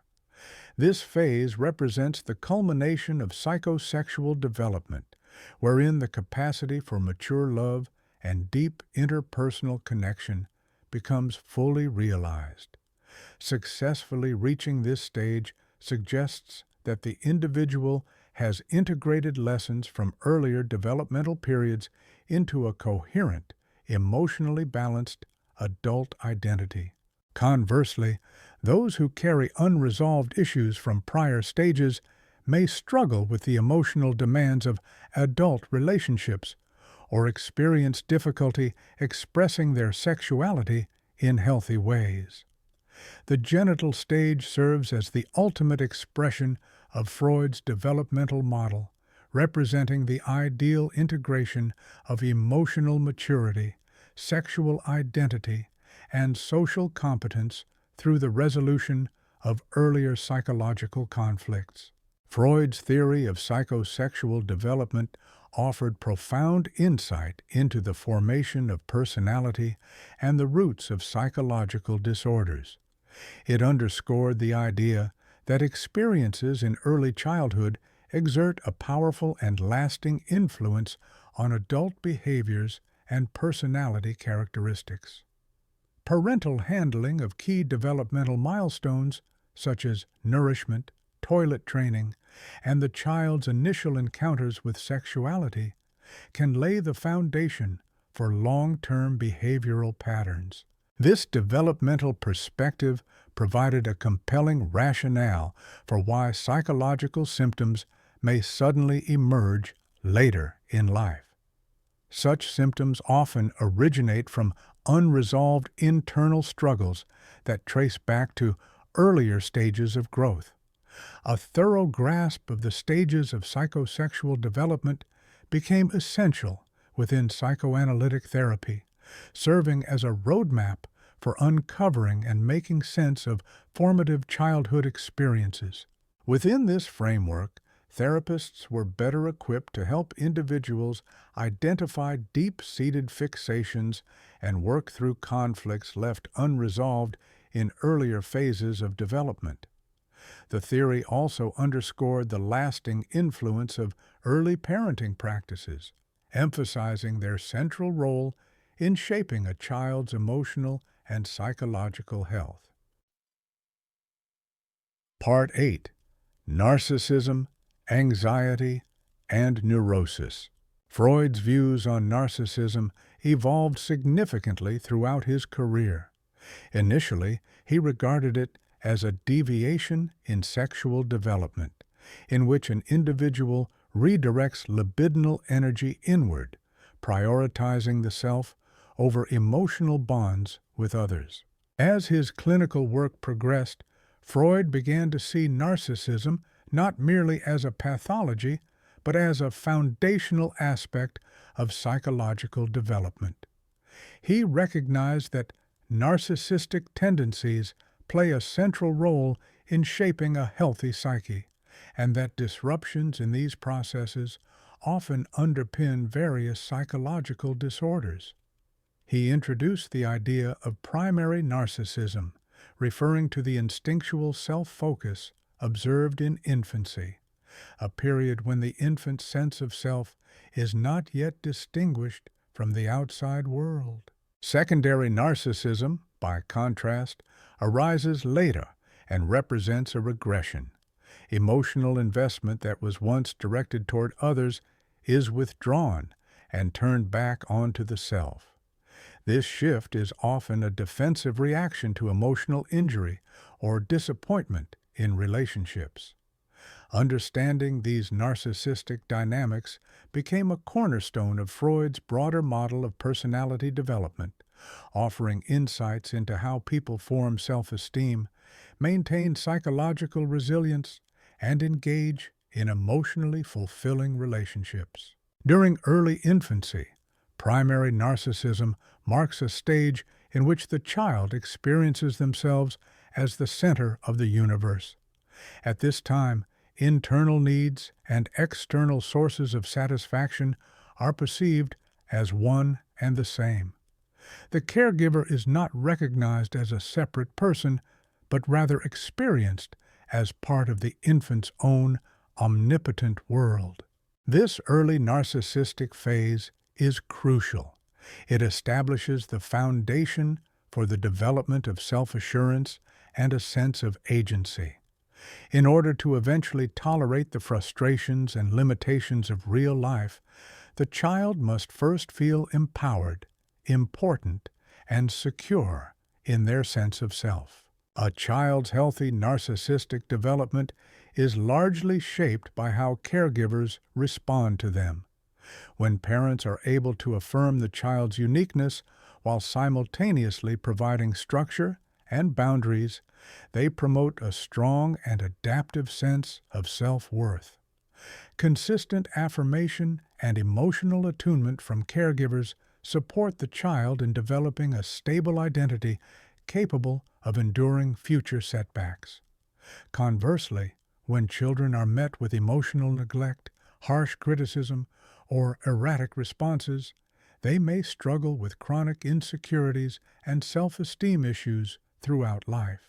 One of the critical psychological transitions in early development involves moving from primary narcissism to what Freud termed object love, the capacity to form attachments to others as distinct and autonomous individuals. This shift occurs as children begin to recognize that their caregivers have independent needs, feelings, and limitations. With this recognition comes the sobering realization that absolute and unconditional satisfaction is not possible. This moment often triggers anxiety and a sense of loss, as the child begins to understand that affection and approval must be earned. Successfully navigating this developmental hurdle lays the groundwork for emotionally mature relationships, ones rooted in empathy, reciprocity, and mutual respect, rather than in idealized projections or attempts to control others. A psychologically healthy individual is one who can harmonize self-regard with genuine concern for others, integrating both narcissistic and relational drives. Sustaining emotional equilibrium requires a person to maintain enough self-love to preserve their identity, while also cultivating authentic emotional investments in others. When this balance is disturbed, it can result in opposite yet equally damaging outcomes, either excessive narcissism, which inhibits closeness and empathy, or a profound deficit in narcissistic structure, which may lead to chronic self-denial and emotional exhaustion. Freud believed that understanding these internal dynamics was essential to helping individuals establish enduring self-worth and form more stable and satisfying relationships. When the normal trajectory of narcissistic development is interrupted due to trauma, emotional neglect, or inborn vulnerabilities, the result can be pathological narcissism. Individuals affected by this condition often exhibit a perplexing combination of grandiosity and deep-seated shame. They may present an inflated self-image while internally grappling with profound feelings of inadequacy and self-contempt. They frequently seek ongoing affirmation and insist on being treated as inherently exceptional. Yet, they display extreme sensitivity to criticism or any perceived slight. In interpersonal relationships, they often engage in manipulation, treating others not as individuals worthy of authentic connection, but as instruments to reinforce their exaggerated self-image. When their perceived specialness is questioned or challenged, it can trigger intense episodes of narcissistic rage. Such emotional eruptions are also common when they face limits or boundaries that contradict their inflated sense of entitlement. At the heart of their struggle is a pronounced deficiency in empathy. Acknowledging the independent thoughts and emotions of others threatens the internal narrative that positions them as the focal point in every scenario. Beneath their outward bravado lies a fragile self-concept marked by pervasive feelings of emptiness, inadequacy, and a deep-seated fear of mediocrity or insignificance. Recognizing that narcissistic behaviors often serve as defenses against these core vulnerabilities has led mental health professionals to adopt more empathetic and effective therapeutic methods. Rather than simply confronting the grandiose self-presentation, these approaches aim to uncover and heal the underlying emotional wounds that sustain it. In Freudian psychoanalysis, anxiety is considered a fundamental psychological mechanism that acts as an internal warning signal, alerting the ego to potential danger and mobilizing defenses. Freud made a distinction between two primary types of anxiety: realistic anxiety, which emerges in response to actual threats from the environment, and neurotic anxiety, which arises from unresolved inner conflicts. Realistic anxiety serves an adaptive purpose, encouraging protective action in the face of real or imminent threats to one's physical or emotional safety. In contrast, neurotic anxiety is rooted in unconscious impulses that the ego deems threatening. If brought to conscious awareness, these impulses could provoke severe internal strife or conflict with societal expectations enforced by the superego. For example, someone might experience anxiety in social situations due to repressed hostile feelings that, if expressed, could damage important relationships. Understanding these distinct origins of anxiety is essential for developing therapeutic strategies that go beyond surface-level symptom relief and instead target the deeper psychological issues at play. Anxiety disorders often reflect the ego's failed attempts to manage excessive internal stress through various defense mechanisms. A specific manifestation of this is signal anxiety, which serves as a psychological early warning system, alerting the ego to potential internal conflict before it escalates. This anticipatory function allows the ego to mobilize defenses in a timely manner, maintaining psychological balance and preventing unconscious conflict from disrupting conscious functioning. When signal anxiety is working effectively, individuals can handle psychological challenges without becoming overwhelmed. However, when the ego is besieged by conflicting pressures from the id, superego, and external reality, this system can break down, resulting in panic attacks or chronic anxiety disorders. A clear example is castration anxiety, a type of signal anxiety that arises during the phallic stage of psychosexual development. Here, the child experiences fear of punishment for harboring Oedipal desires, often leading to identification with the same-sex parent, a key process in the formation of the superego.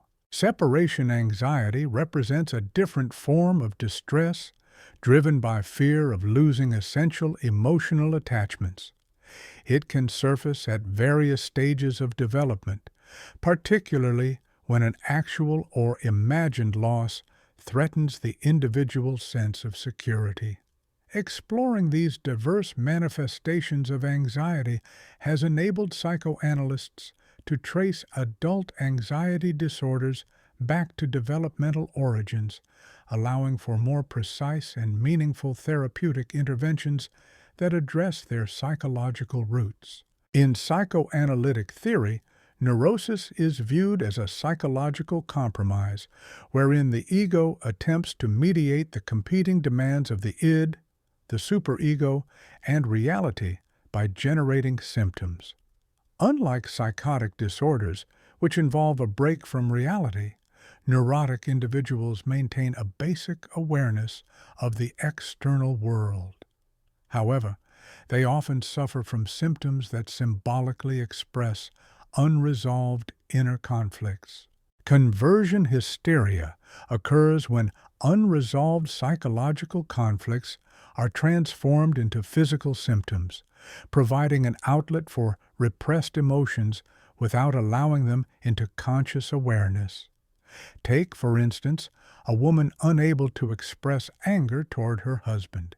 She may develop paralysis in her arm, a symbolic manifestation of her suppressed hostility that also prevents her from acting out those feelings. Obsessive-compulsive neurosis is characterized by persistent intrusive thoughts and repetitive behaviors, which function as defenses against inner anxiety. These rituals help suppress unacceptable desires. Someone tormented by fears of contamination might compulsively wash their hands, using the act as a symbolic cleansing of guilt connected to taboo sexual or aggressive thoughts. In phobic neurosis, internal emotional distress is redirected onto specific external objects or scenarios. This redirection allows the individual to avoid confronting the underlying psychological tension by focusing instead on avoiding the feared external triggers. Although such neurotic mechanisms can temporarily relieve psychological stress, they often introduce additional problems, impairing daily life and placing strain on personal relationships. Moving beyond isolated symptoms, neurotic character structures represent more deeply ingrained personality patterns that serve as ongoing psychological defenses. For example, individuals with obsessive-compulsive personality traits may overvalue control, orderliness, and exactness as a way to fend off underlying fears of chaos or uncontrolled impulses. In contrast, hysterical personalities often display dramatic emotional expression and seek attention to avoid facing inner feelings of inadequacy or emotional emptiness. People with masochistic character traits may habitually take on self-sacrificing roles or position themselves as victims, often driven by unconscious guilt and a deep need for punishment. Since these personality styles align with how individuals see themselves, they are frequently less aware of them, making these patterns more resistant to change than acute neurotic symptoms. Despite their chronic nature, such character defenses can significantly inhibit emotional intimacy and diminish one's capacity for authentic, spontaneous, emotional expression. In psychoanalytic treatment, addressing these enduring traits became essential, as they often need to be worked through before more deeply buried psychological conflicts can be resolved. The goal of therapy, then, is not to eliminate these defensive traits entirely, but to reduce their rigidity, fostering greater emotional adaptability and psychological resilience. In contrast, psychosis represents a much more profound disintegration of mental function, marked by the ego's failure to distinguish between inner experience and objective reality. Unlike neurotic individuals who generally recognize their symptoms as problematic, those experiencing psychosis often accept hallucinations and delusions as factual. Freud proposed that psychosis results from a dramatic withdrawal of libidinal energy from the external world into the self, producing a state of extreme narcissism. This inward turn severs meaningful interpersonal ties, trapping the individual in an isolated inner world of fantasy and delusional belief. Yet Freud also acknowledged that psychotic phenomena could serve a reparative function.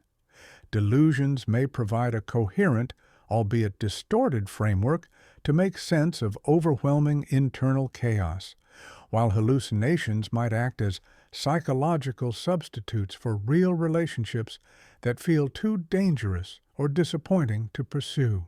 This understanding, that psychotic symptoms can carry symbolic and defensive meaning, paved the way for more humane and effective therapeutic approaches. Instead of attempting to suppress these symptoms outright, clinicians began to interpret their underlying significance, guiding patients toward healthier ways of coping with their emotional needs. The complex interrelationship between narcissism, anxiety, and Neurosis illustrates the delicate balance of the emotional self. Narcissistic injury often provokes acute anxiety, which can then activate neurotic defenses aimed at protecting a fragile sense of self-worth. For instance, a person who perceives criticism as a direct assault on their identity might adopt obsessive patterns to preempt future rejection. Simultaneously, neurotic symptoms can fulfill narcissistic functions by reinforcing a sense of specialness or eliciting attention that compensates for deeper insecurities.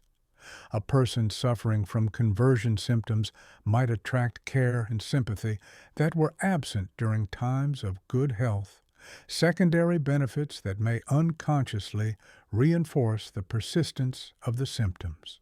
A pervasive fear of losing narcissistically invested sources of validation often underlies various neurotic defenses, which are unconsciously designed to maintain admiration, special status, and preferential treatment.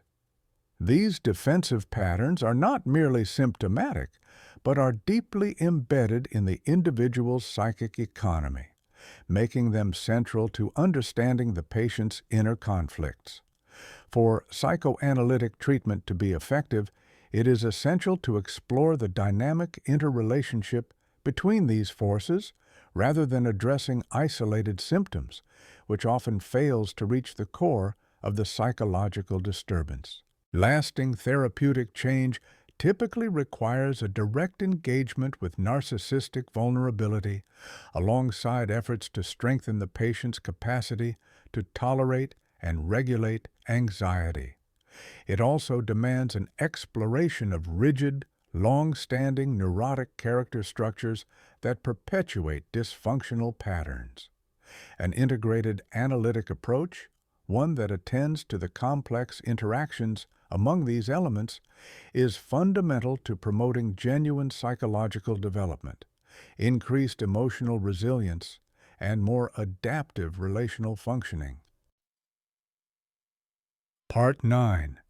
Parapraxis, Sublimation, and Civilization.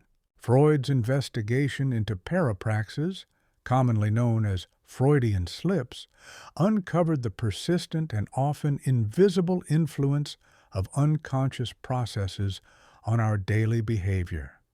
These apparent mistakes in language, memory, or actions are not merely random errors, but rather meaningful expressions of suppressed thoughts and unresolved internal struggles beyond our conscious awareness.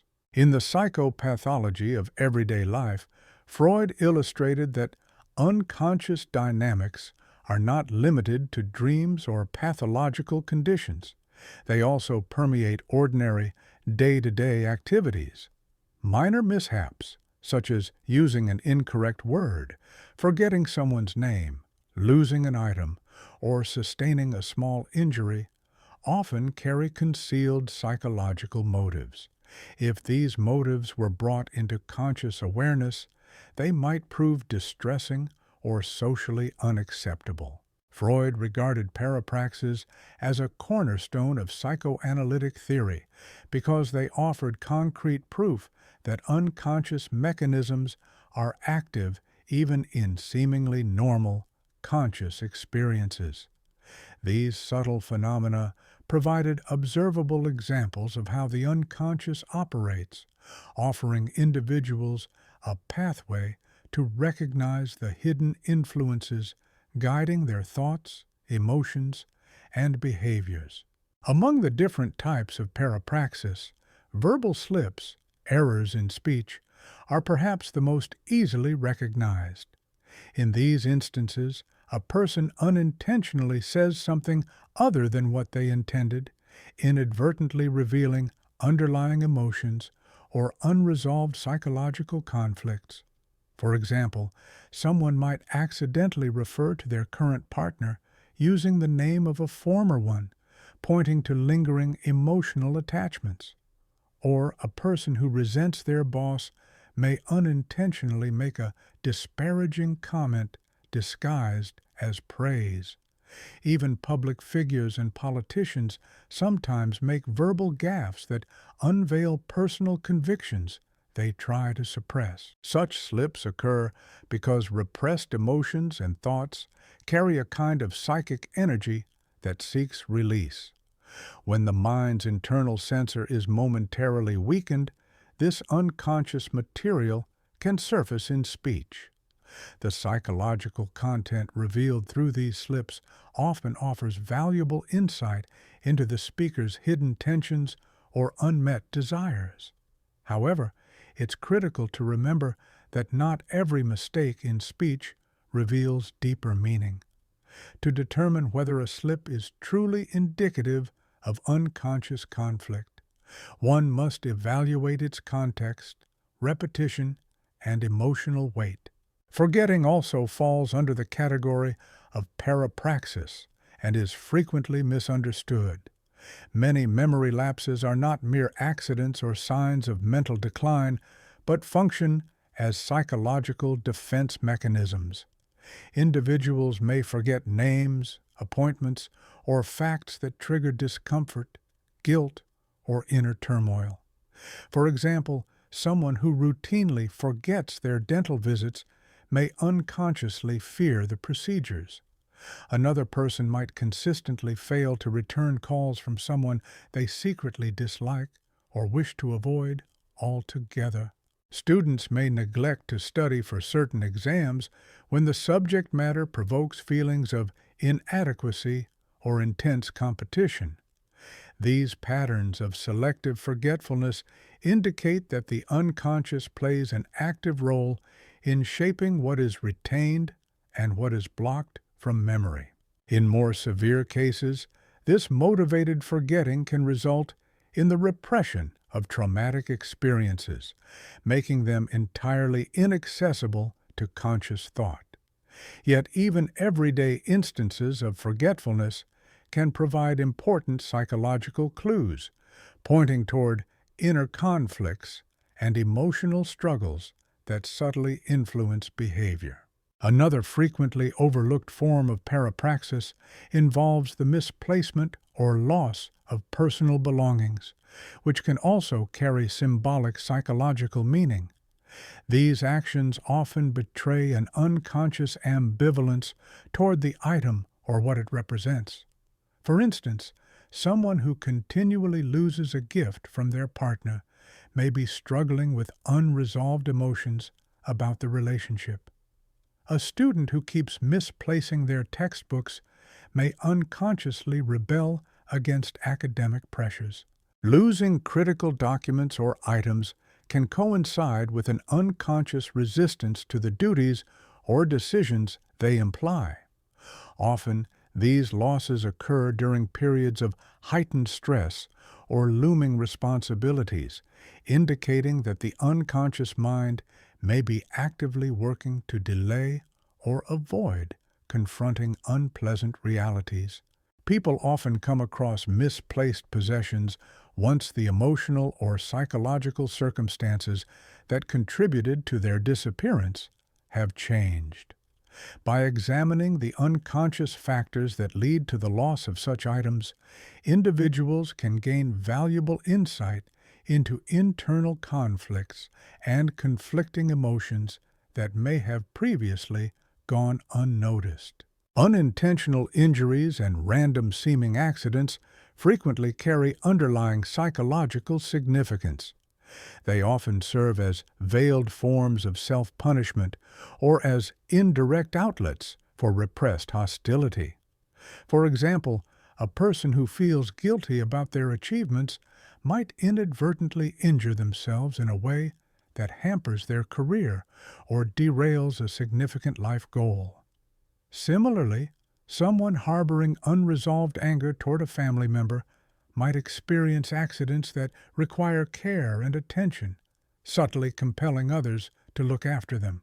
In the world of competitive sports, athletes occasionally sustain curious injuries right before critical events. These situations can signal inner turmoil, where unconscious anxiety about success or failure takes physical form. Though such incidents appear to occur by chance, they often stem from hidden psychological tensions that the individual may not consciously recognize. Patterns of repeated accidents often align with particular emotional experiences or life phases, suggesting they may be more than just random misfortunes. Understanding the mental dynamics behind these events can shed light on self-defeating tendencies and help people deal with emotional challenges in more constructive ways. Still, it's important to remain careful in such interpretations, and not every misfortune should be read as psychologically significant, especially when a simpler, more obvious explanation exists. Sigmund Freud viewed sublimation as one of the most optimistic elements of psychoanalytic theory. It demonstrates how basic human drives, especially those related to sexuality or aggression, can be transformed into creative or socially valuable endeavors. Unlike other defense mechanisms that merely sidestep or distort psychological conflict, sublimation allows instinctual energy to be redirected into channels that are both expressive and meaningful.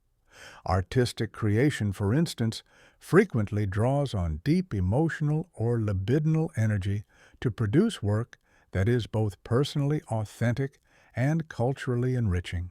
Scientific research offers another potent example, where the urge to understand the world evolves into innovations that benefit society at large. Athletic performance also serves as an outlet, offering a structured arena in which competitive or aggressive impulses can be exercised in disciplined, non-destructive ways. For sublimation to be truly effective, it requires emotional strength and the capacity to remain aware of the original impulses being transformed. When successful, sublimation results in outcomes that satisfy both the individual and the broader community, blending personal fulfillment with contributions to cultural or social advancement. However, people's ability to sublimate varies considerably. Emotional maturity, natural aptitude, and access to supportive conditions all influence how effectively someone can channel inner drives into productive actions. Some individuals are naturally inclined to express themselves through artistic, intellectual, or physical pursuits. Others may struggle to find acceptable outlets and instead fall back on less adaptive coping strategies. Cultural environment is also a key factor. Societies that encourage creative expression, scientific discovery, and athletic development tend to offer more opportunities for healthy sublimation. In contrast, cultures with rigid norms or limited resources may inhibit these processes, leaving fewer channels for instinctual energy to find constructive form. That said, even sublimation has potential downsides.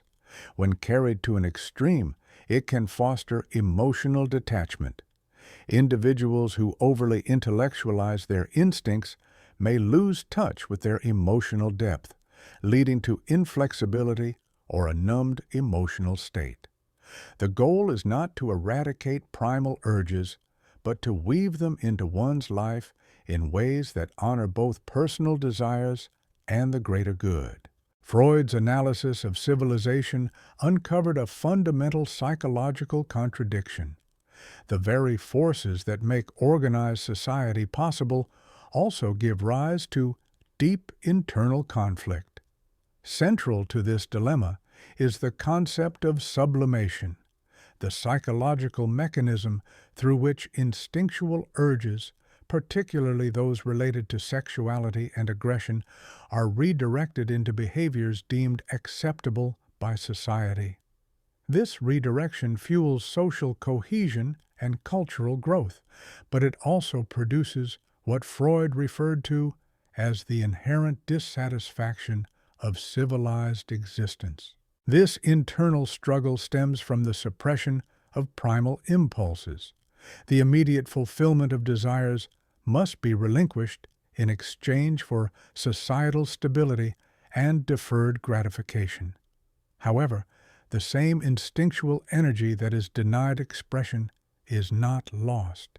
It becomes the driving force behind artistic creation, scientific innovation, ethical reasoning, and intellectual advancement. In this sense, the sublimation of instincts serves as the foundation for humanity's most profound cultural milestones. The evolution of civilization, from its early developments to complex systems of art, law, science, and ethics, depends on the human ability to transform raw desire into contributions that serve the common good.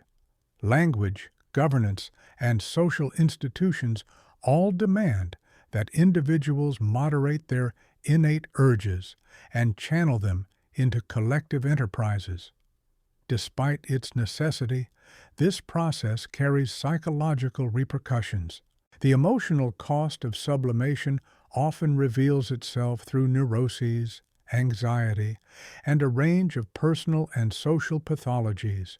Freud believed that acknowledging this conflict is critical, not only for understanding individual psychological disorders, but also for addressing the broader dysfunctions embedded in modern society. A core element of Freud's theory is the interconnection between personal psychological growth and the broader progression of culture. Each individual undergoes a form of civilizing process, learning over time to control and redirect their basic drives in accordance with social expectations. Mastery of this developmental journey equips individuals to participate meaningfully in the shared project of civilization. Those who are unable to sufficiently sublimate their instincts may experience alienation, psychological instability, or struggle to integrate into social life. Conversely, Freud cautioned against the dangers of overregulation. When cultural norms demand excessive suppression of natural impulses, it can lead to its own kind of psychological breakdown. In certain circumstances, both individuals and societies may benefit from a more permissive attitude toward natural human drives, rather than rigid attempts to suppress or rechannel them. Achieving a sustainable equilibrium between authentic self-expression and societal conformity is not a fixed formula. It shifts with historical context and varies across individual personalities. Understanding this dynamic is crucial to addressing both personal emotional challenges and collective efforts to reform cultural expectations. Religious and moral systems have historically provided frameworks that facilitate sublimation, offering narratives and rituals that imbue instinctual restraint with meaning and purpose. Through these systems, individuals are often encouraged to transform sexual and aggressive energies into spiritual pursuits or altruistic actions that serve the community. Ethical ideologies likewise offer pathways for converting self-centered desires into moral behavior that upholds social harmony. However, Freud observed that while these structures are indispensable, they can also exert oppressive psychological pressure. When religious doctrines demand extreme renunciation of core human needs, they may engender guilt, repression, or dysfunction, especially concerning sexuality. Strict adherence to moral codes can similarly result in compulsive habits and emotional inflexibility, eroding spontaneity and undermining genuine interpersonal relationships. The challenge lies in crafting religious and ethical systems that foster healthy sublimation without tipping into harmful repression. For Freud, exploring the influence of religion and morality was more than a therapeutic exercise. It was essential to comprehending how cultures mold and occasionally warp human psychological development.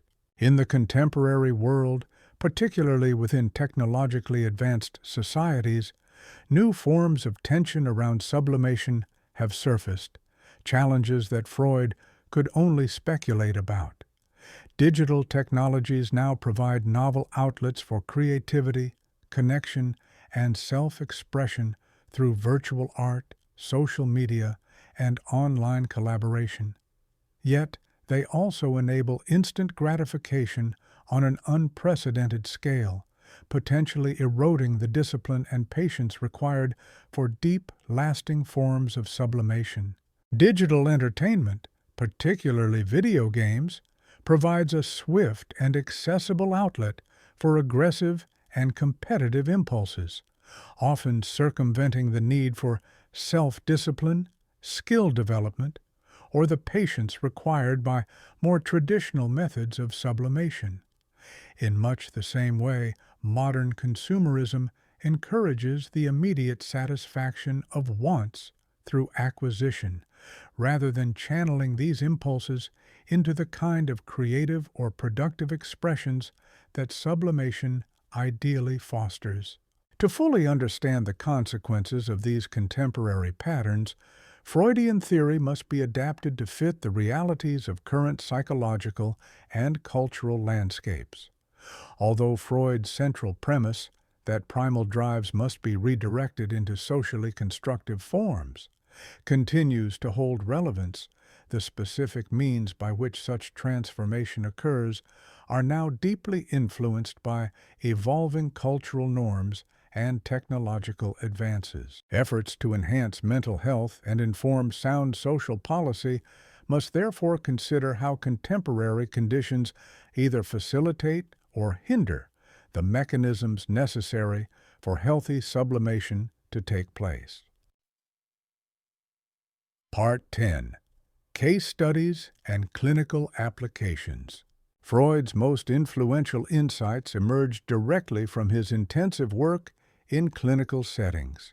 His encounters with patients who displayed complex and often treatment-resistant psychological symptoms pushed him to reconsider conventional understandings of mental illness.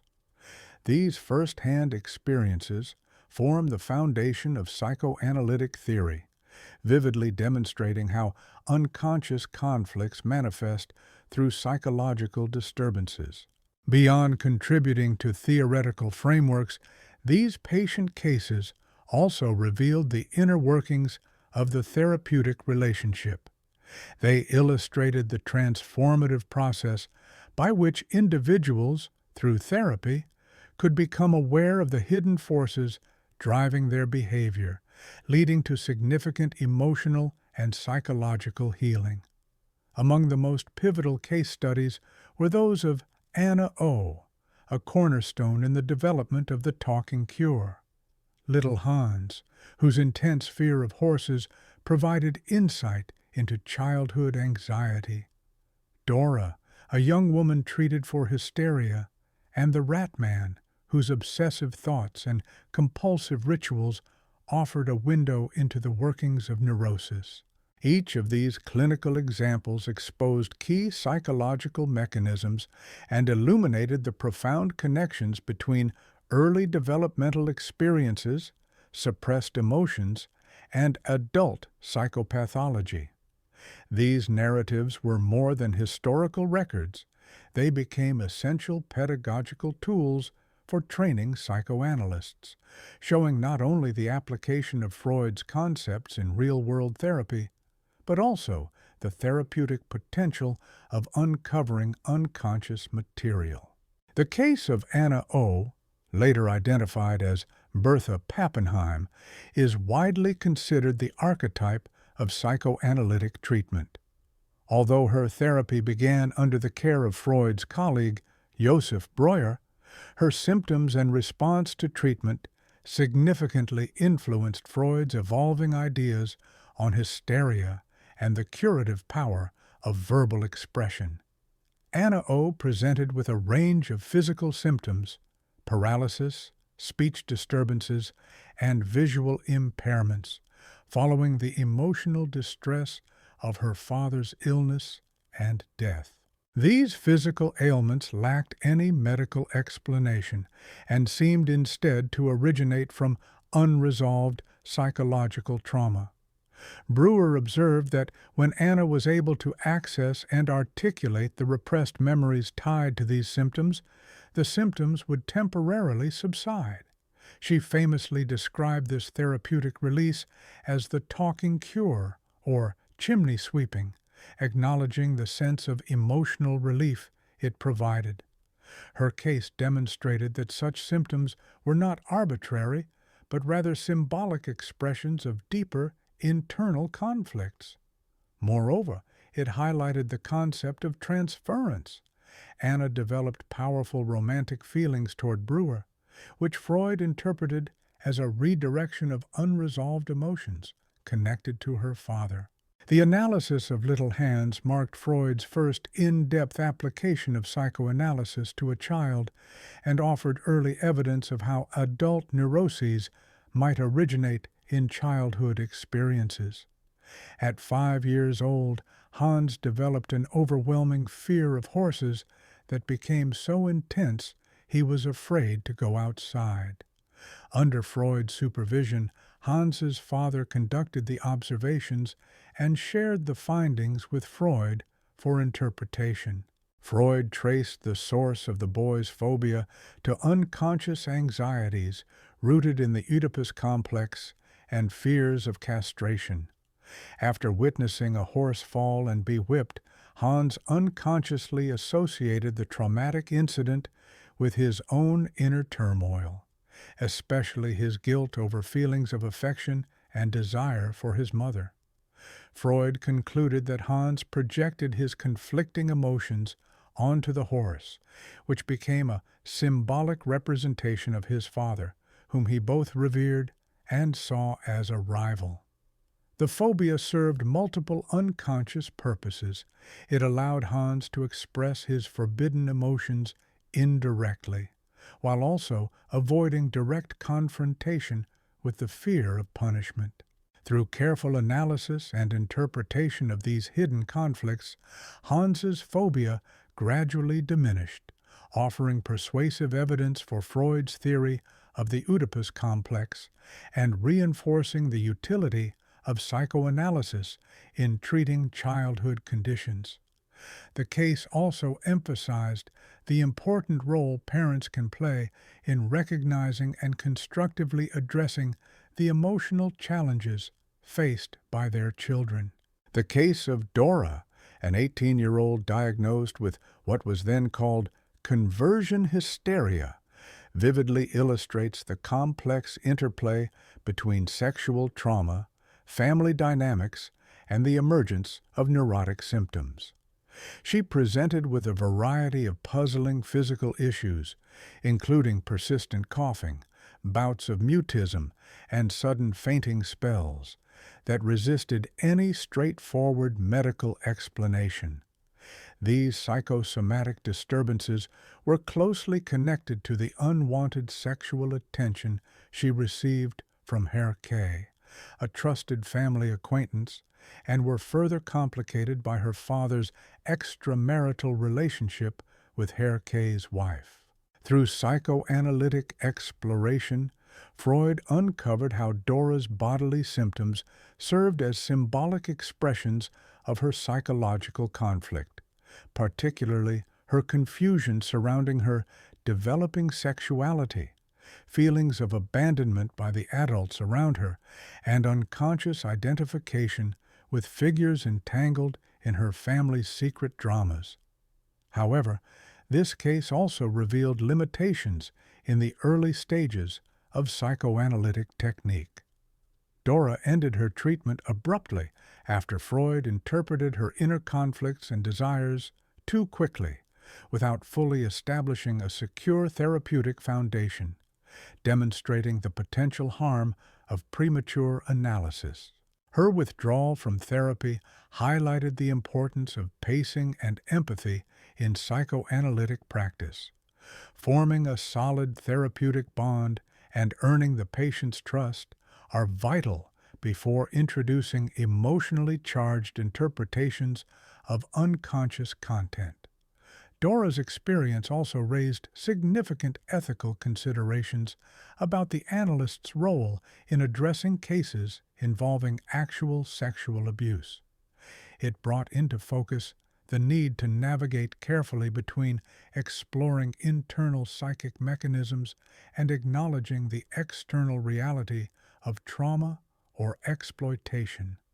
Modern commentators have criticized Freud's inclination to prioritize unconscious fantasy and internal conflict over the factual reality of Dora's victimization. Another cornerstone case, often referred to as the Rat Man, offered a penetrating look into obsessive-compulsive neurosis. The patient, a young lawyer, was plagued by terrifying intrusive thoughts centering on a gruesome torture device involving rats gnawing their way into a victim's body, an image that came to dominate his obsessive fears. These compulsions and rituals interfered dramatically with his legal career and social life.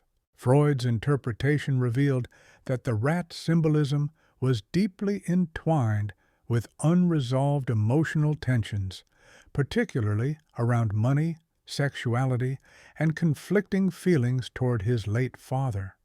Notably, the German word for rat also carried connotations related to financial installments, creating a symbolic bridge between his obsessive images and his internal struggles over inherited obligations, loyalty to parental authority, and the desire for autonomy. The anal nature of the fantasy underscored broader psychological themes of control, submission, and repressed homoerotic impulses. By systematically exploring the patient's free associations and personal history, Freud demonstrated how even the most disturbing and irrational symptoms could be understood as meaningful expressions of unconscious conflict. The case served as a compelling example of how psychoanalysis could transform bizarre compulsions into comprehensible psychological narratives, paving the way for therapeutic progress through emotional insight. As Freud's thinking on human sexuality evolved, he increasingly sought to understand the intricate role sexual drives play in both mental development and psychological disorders. Initially, he attributed neuroses largely to actual incidents of sexual trauma or frustration occurring in adulthood. Over time, however, clinical experience led him to a more nuanced view that unconscious fantasies and internal sexual conflicts were central to the formation of neurotic symptoms. His revolutionary concept of infantile sexuality, radical for its time, became a foundational principle in psychoanalytic theory. Freud argued that sexual drives are present from infancy and evolve through various developmental stages, ultimately reaching adult genital sexuality. Disruptions or fixations at any point along this psychosexual path could profoundly shape an individual's adult personality and sexual behavior. Although Freud's treatment of homosexuality was shaped by the prevailing cultural attitudes of his era, he nonetheless sought to understand it within a scientific and psychological framework rather than moral or legal condemnation. He considered same-sex attraction to be a natural variation in development, often rooted in unresolved dynamics of the Oedipal stage. Despite the limitations of his views, Freud consistently opposed criminalization and advocated for a more empathetic and tolerant societal stance toward homosexuality.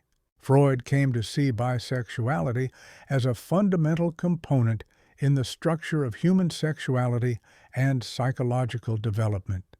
He asserted that all people possess both masculine and feminine elements within their psyche. For mental health to flourish, these contrasting dimensions must coexist in balance. However, when cultural expectations force individuals to suppress one aspect of this internal duality, it can result in psychological strain. According to Freud, such suppression leads to internal conflict, often manifesting in neurotic symptoms. This theory offered insight into why individuals, regardless of gender, might struggle with sexual dysfunction or difficulties in relationships when their full psychological makeup is denied or constrained. Still, Freud's perspectives on female sexuality, while pioneering in certain ways, remain highly contentious. His formulations, particularly concepts like penis envy and female masochism, have faced substantial critique from feminist scholars who argue that these ideas distort typical female experiences and overlook the broader socio-cultural factors influencing women's psychological well-being. In spite of these objections, Freud's central thesis that sexual tensions are integral to mental development continues to exert a profound influence on contemporary views of sexuality and emotional health. Modern approaches to sex therapy and couples counseling often draw from psychoanalytic concepts, particularly those concerning the role of unconscious motivations and the long-lasting impact of early childhood experiences on adult intimacy and sexual expression. Freud's work on group psychology represented a major extension of psychoanalytic thinking beyond the individual, offering insights into how people behave within collective contexts. He observed that individuals in group settings often behave in emotionally intensified, less rational ways and become more susceptible to the influence of dominant figures. To explain this phenomenon, Freud introduced the psychological mechanisms of identification and regression. He suggested that participation in a group reawakens early developmental processes wherein individuals unconsciously align with a leader as a symbolic parental figure and perceive fellow group members as sibling rivals seeking similar approval. This mechanism temporarily dissolves personal identity into a unified group consciousness driven by instinct rather than reason. Freud's interpretation has shed light on mass behaviors often resistant to rational explanation, such as religious zeal, political fanaticism, and crowd hysteria. His theories have also informed practical interventions in areas like group therapy, classroom management, and organizational leadership. Nevertheless, critics have noted that Freud's group theory reflects the hierarchical and patriarchal ideologies of his time, potentially legitimizing authoritarian power structures instead of promoting democratic engagement or individual autonomy. Over time, psychoanalytic theory expanded beyond its original focus on neuroses, contributing significantly to the understanding of personality disorders, psychotic conditions, and a wide array of psychological disturbances. Character analysis emerged as a key methodology aimed at addressing entrenched personality traits that disrupt everyday functioning rather than isolated symptoms. Treating complex disorders such as narcissistic or borderline personality disorder necessitated adaptations of classical psychoanalysis, as these conditions involved distinctive developmental challenges and defense mechanisms. Freud's interpretation of psychosis centered on severe psychological regression and the redirection of emotional energy away from external reality and inward toward the self. This framework led to more humane and less combative therapeutic approaches for individuals experiencing severe mental disturbances. In parallel, the advent of child psychoanalysis allowed clinicians to apply these principles to the treatment of young patients, enabling early identification and intervention in childhood mental health issues. These wide-ranging applications underscored both the adaptability and the constraints of psychoanalytic theory, demonstrating its relevance across diverse psychological disorders while also revealing the necessity for ongoing theoretical development. Today, psychoanalysis continues to evolve as practitioners refine its techniques, integrate contemporary research, and respond to critiques, while remaining anchored in the foundational idea that unconscious processes and early relational experiences profoundly shape the human mind. Part 11. Freud's Legacy, Theoretical Evolution, and Modern Relevance. Freud's intellectual legacy extends well beyond the field of psychology, influencing literature, visual arts, anthropology, sociology, and popular culture. Core concepts such as the power of unconscious drives, the psychological impact of early childhood experiences, and the role of sexuality in mental development have become so deeply integrated into everyday thinking that many people accept them instinctively, unaware of their Freudian origins. Yet, despite the widespread influence of his ideas, many of Freud's initial theories have been re-examined, modified, or even rejected in light of contemporary research and evolving clinical understanding. The ongoing development of psychoanalytic thought illustrates both the enduring significance of Freud's pioneering ideas and the field's need to adapt to new scientific evidence and cultural shifts. A comprehensive understanding of Freud's impact requires acknowledging the parts of his work that remain foundational, as well as those that have been superseded by more current psychological models. This duality between reverence for Freud's groundbreaking insights and recognition of their limitations continues to shape how psychologists and scholars engage with psychoanalytic theory today. Throughout his professional life, Freud was actively engaged in refining his theories based on clinical observations and intellectual critique. He initially attributed neuroses to actual experiences of sexual trauma, but later shifted his emphasis to the role of internal fantasies and unconscious conflict when it became clear that patients' reported memories did not always align with objective reality. This pivot from an early model that simply divided the mind into conscious and unconscious regions to a more complex structural model of the id, ego, and superego signaled a deeper exploration of the inner mechanisms that shape human thought and behavior. Freud also expanded his focus beyond sexual instincts to include aggression, ultimately developing the dual theory of life and death drives, which addressed the broader existential forces that influence human actions. These theoretical developments reflect Freud's willingness to revise his earlier views in the face of new clinical challenges. However, some critics contend that certain changes were shaped as much by Freud's personal worldview or the dominant cultural narratives of his time as by rigorous scientific validation. Following Freud's death, psychoanalysis continued to evolve, maintaining its core emphasis on the unconscious while incorporating new insights and methodologies. Tracking these changes reveals both the resilience of the theory and the points at which it falls short as a framework for understanding the human mind.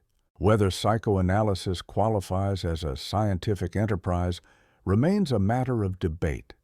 Critics argue that many Freudian concepts lack empirical measurability, rendering them difficult to test or falsify through standard scientific methods. Philosopher Karl Popper famously critiqued psychoanalysis as being immune to disproof.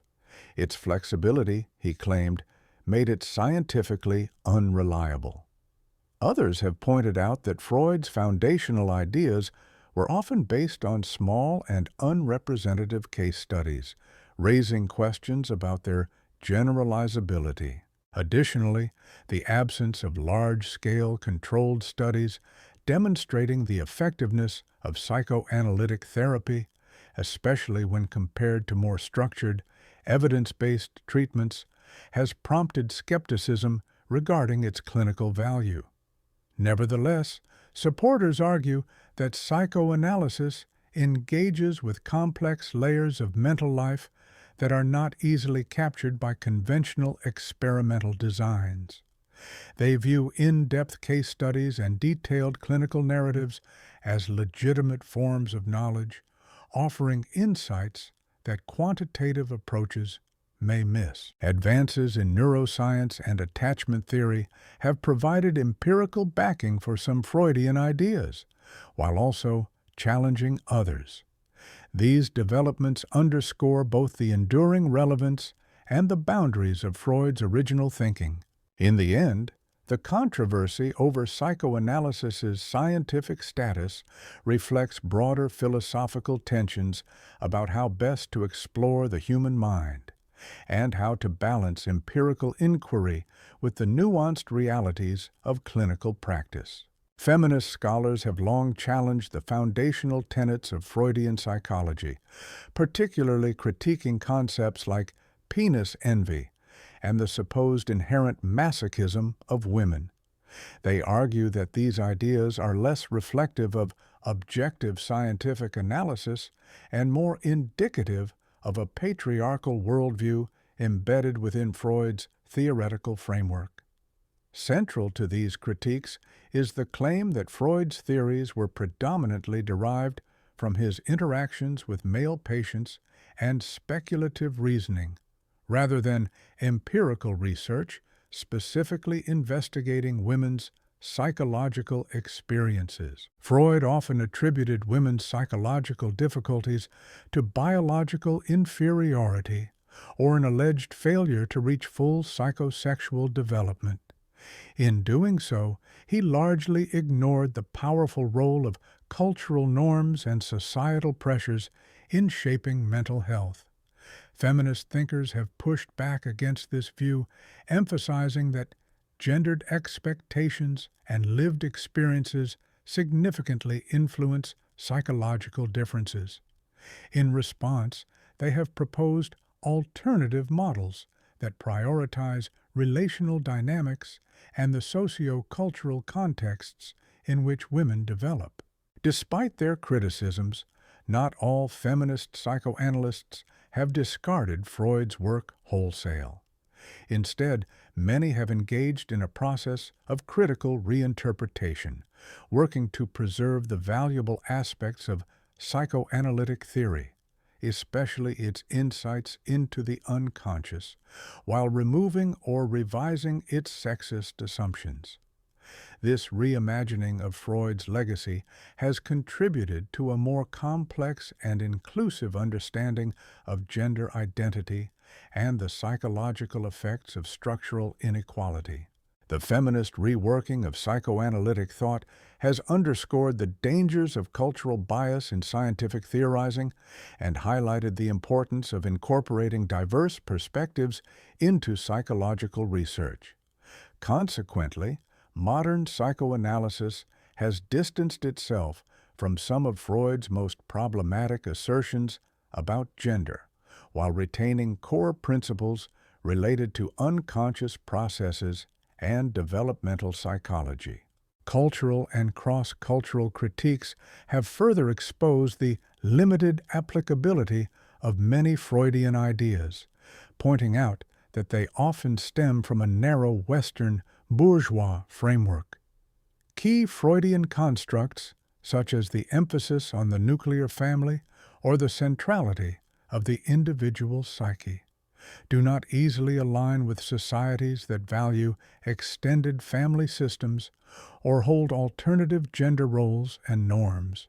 Take, for example, the Oedipus complex, a concept that may lose relevance in cultural contexts where caregiving responsibilities are distributed across broader kinship networks, or where gender relations differ markedly from those in Freud's early 20th century European milieu.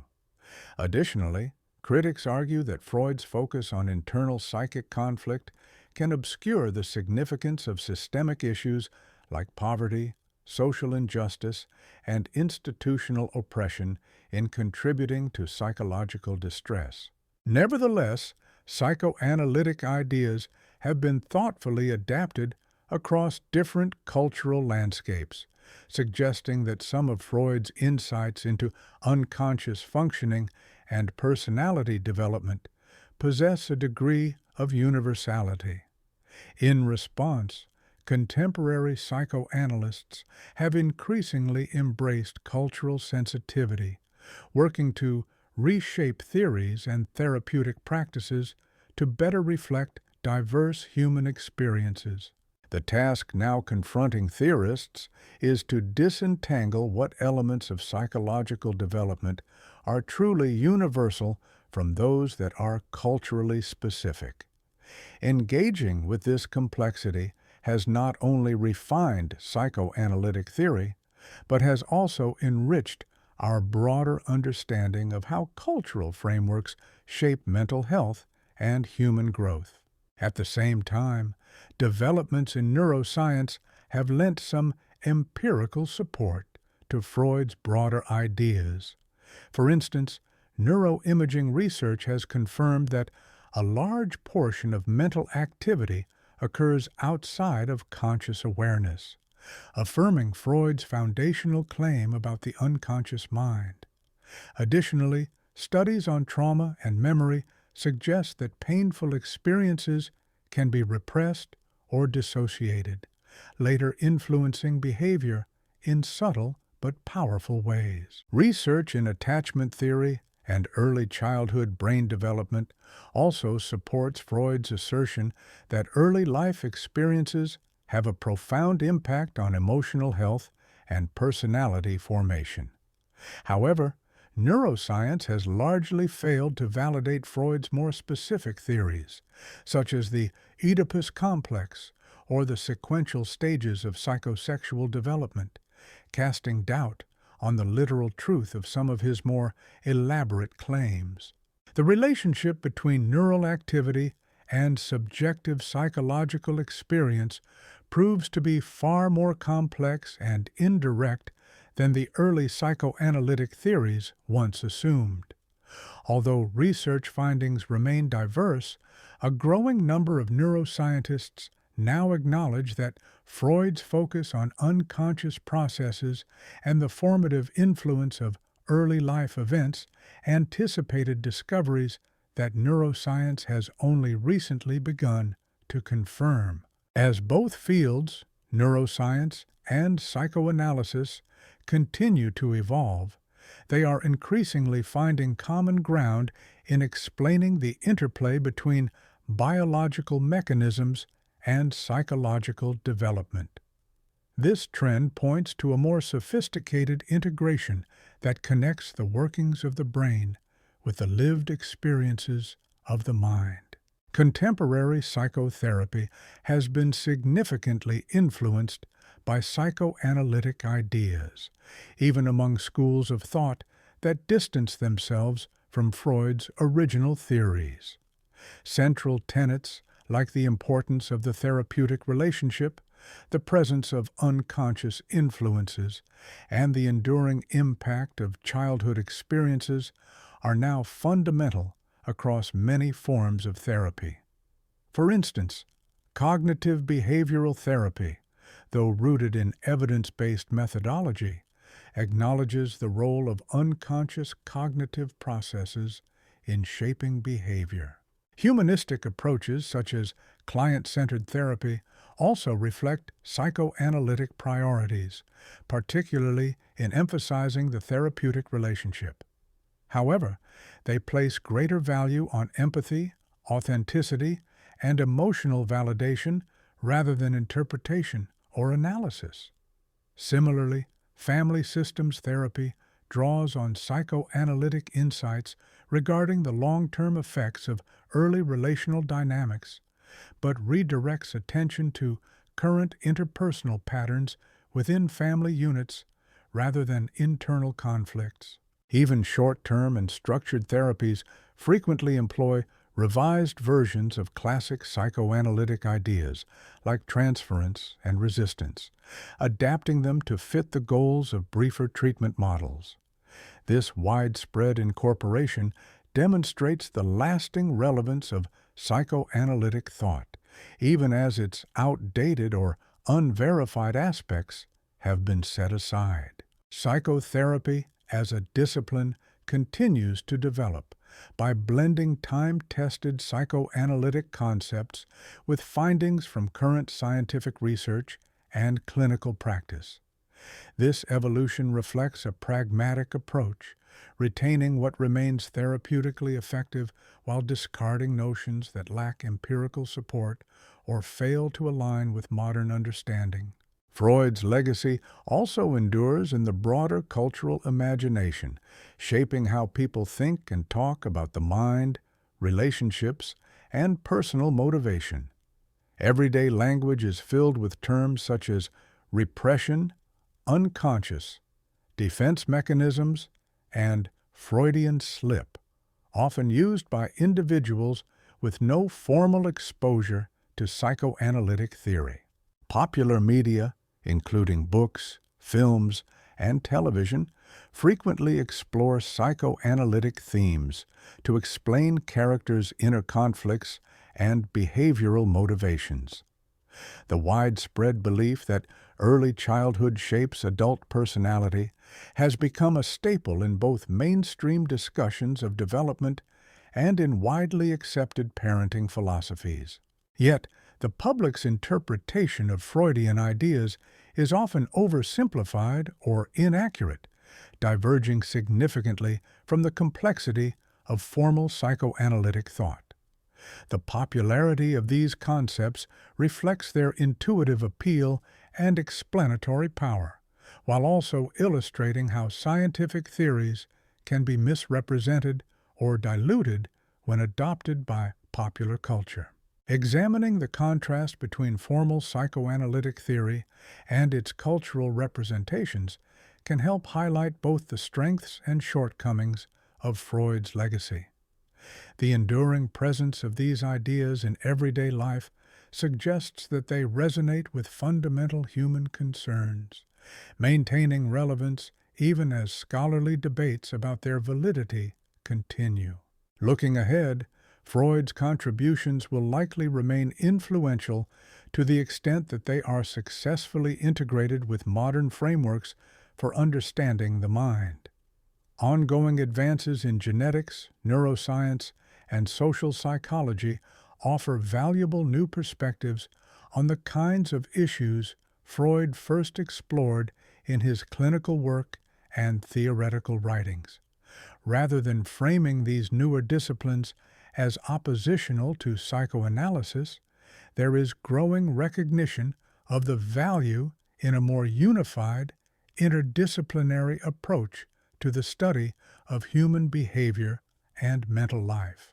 Contemporary psychology increasingly recognizes the distinct yet interrelated contributions of various theoretical perspectives in advancing our comprehension of the human mind. Neuroscientific investigations illuminate the biological foundations that underpin mental functions, offering insight into the neural mechanisms driving behavior and thought. In contrast, psychoanalytic theory delves into the symbolic and developmental dimensions of these mental phenomena, providing interpretations rooted in unconscious processes and early life experiences. Simultaneously, social psychology emphasizes the powerful role of cultural influences and interpersonal dynamics in shaping individual psychological development. Psychoanalytic perspectives extend this understanding by exploring how social and cultural elements are internalized and restructured within the psyche, giving rise to enduring mental patterns. Integrating these diverse approaches allows for a richer, more layered understanding of human behavior, one that surpasses the explanatory power of any single theoretical model. However, such an integrative endeavor requires a careful appraisal of what each school of thought contributes, as well as a critical awareness of their respective limitations. Bringing these perspectives into a coherent whole also depends on sustained, collaborative exchange among theorists, clinicians, and researchers from across the psychological spectrum. The continued significance of Freudian theory lies in its potential to engage meaningfully in this multidisciplinary discourse, enhancing our collective efforts to explore the intricacies, diversity, and profound depth of the human psyche. Part 12. The Utopus and Electro-Complexes. Sigmund Freud's theory of the Utopus complex remains one of his most controversial yet impactful ideas in developmental psychology. The concept is rooted in the ancient Greek tale of Utopus, who unknowingly murders his father and marries his mother, a myth Freud used as a metaphor for a set of unconscious emotional dynamics that he believed all children undergo between the ages of 3 and 6.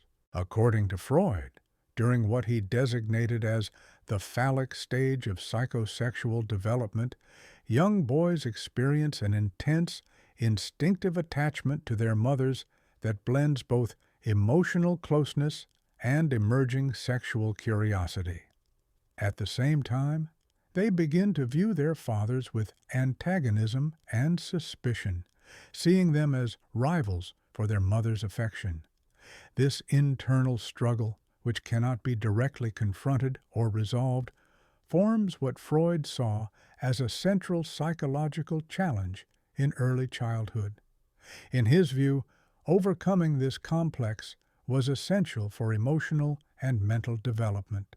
Freud believed that resolving this inner conflict was pivotal for the formation of gender identity, the development of a moral framework, the superego, and the capacity to form healthy, emotionally mature relationships in later life. Though the idea was highly contentious, especially given the conservative social norms of Freud's era, he insisted that this concept was foundational not only for understanding the individual psyche, but also for interpreting broader cultural and societal structures. In boys, the developmental course of the Oedipus complex tends to follow a recognizable pattern. Initially, children express affection toward both parents and may even engage in subtle competition with siblings for attention and love. However, as boys begin to notice physical differences between males and females, their emotional and psychological investment increasingly centers on the mother. For most children, the mother is the first figure of deep emotional attachment, largely due to her caregiving role in infancy. As this maternal bond strengthens, boys may begin to fantasize about having their mother's love entirely to themselves, often imagining scenarios in which the father is removed from the picture. These thoughts become more pronounced when the child perceives the close, exclusive relationship between his parents, one that he is inherently left out of. This feeling of exclusion can lead to innocent yet revealing statements, such as the desire to marry their mother or take dad's place when they grow older. Beneath these seemingly naive expressions lies a complex emotional conflict filled with confusion, longing, and anxiety. The father begins to be seen not only as an affectionate and protective figure, but also as a threatening rival who obstructs the fulfillment of the child's desires. This dual perception generates a volatile mix of emotions. The boy may admire and love his father while also feeling envy, anger, and fear toward him. As the child's emotional world becomes more entangled, the father emerges as both a role model and a symbolic adversary. This emotional duality creates deep psychological tension. The child might develop hostile fantasies of defeating or eliminating the father, but these impulses are accompanied by a paralyzing fear of punishment.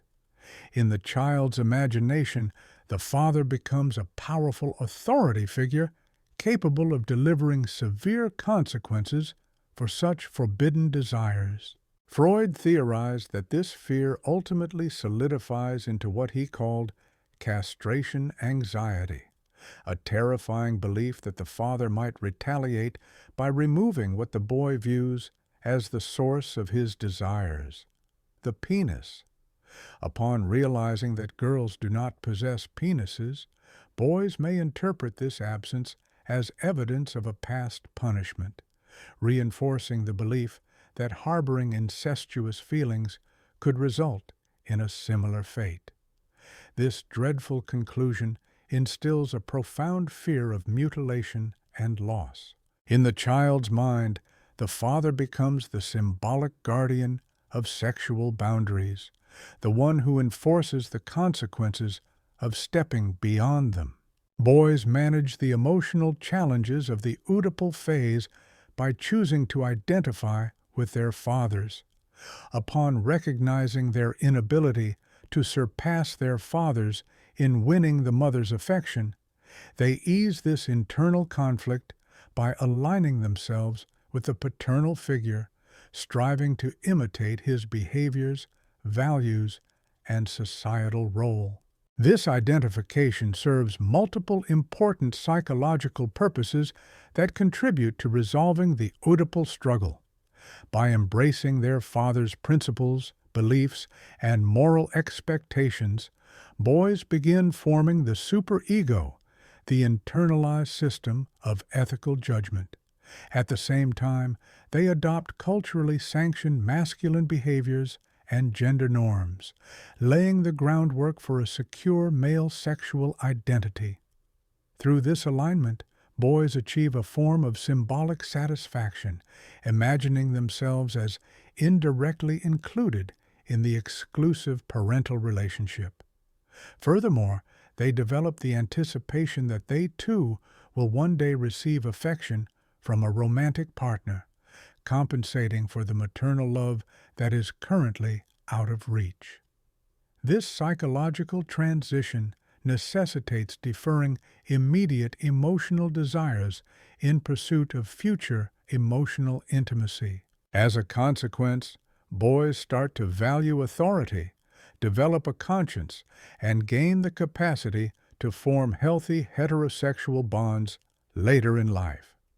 When boys navigate this developmental stage successfully, they emerge with a firm sense of masculine identity and a well-structured moral framework. Girls undergo a comparable internal process known as the Electro-Complex, although Freud devoted considerably less attention to female psychological development. Initially, young girls form a strong emotional attachment to their mothers. However, during the phallic stage, they become aware of anatomical differences, specifically their lack of a penis. Freud labeled the emotional turmoil stemming from this realization as penis envy. Boys manage the emotional challenges of the Oedipal phase by choosing to identify with their fathers. Upon recognizing their inability to surpass their fathers in winning the mother's affection, they ease this internal conflict by aligning themselves with the paternal figure, striving to imitate his behaviors, values, and societal role. Freud maintained that girls encounter more difficulty resolving the Electro-Complex than boys do with the Oedipal conflict. He argued that, unlike boys who are motivated by castration anxiety to abandon their desires and identify with their fathers, girls lack this intense psychological motivator because they are already, in his view, castrated. This absence of fear diminishes the urgency for girls to emotionally detach from their fathers and strongly align with their mothers. Consequently, Freud theorized that women tend to develop less robust superegos and weaker internal moral systems than men. He also claimed that the influence of penis envy persists into adulthood, affecting women's sexual development and their interactions with men. These aspects of Freud's model have been widely critiqued by feminist scholars and modern psychologists, many of whom reject its foundational assumption of female inferiority. Nonetheless, Freud's core insight that children's emotional experiences toward their parents are deeply complex and that identity formation is rooted in the process of identification remains a vital contribution to developmental psychology. Contemporary thinkers have reframed these dynamics, emphasizing socio-cultural learning and power relations over innate biological drives. When the Oedipal conflict is resolved effectively, it sets in motion several essential developmental outcomes. Through identification with the same-sex parent, children solidify their gender identity and begin shaping the basis of their future sexual orientation.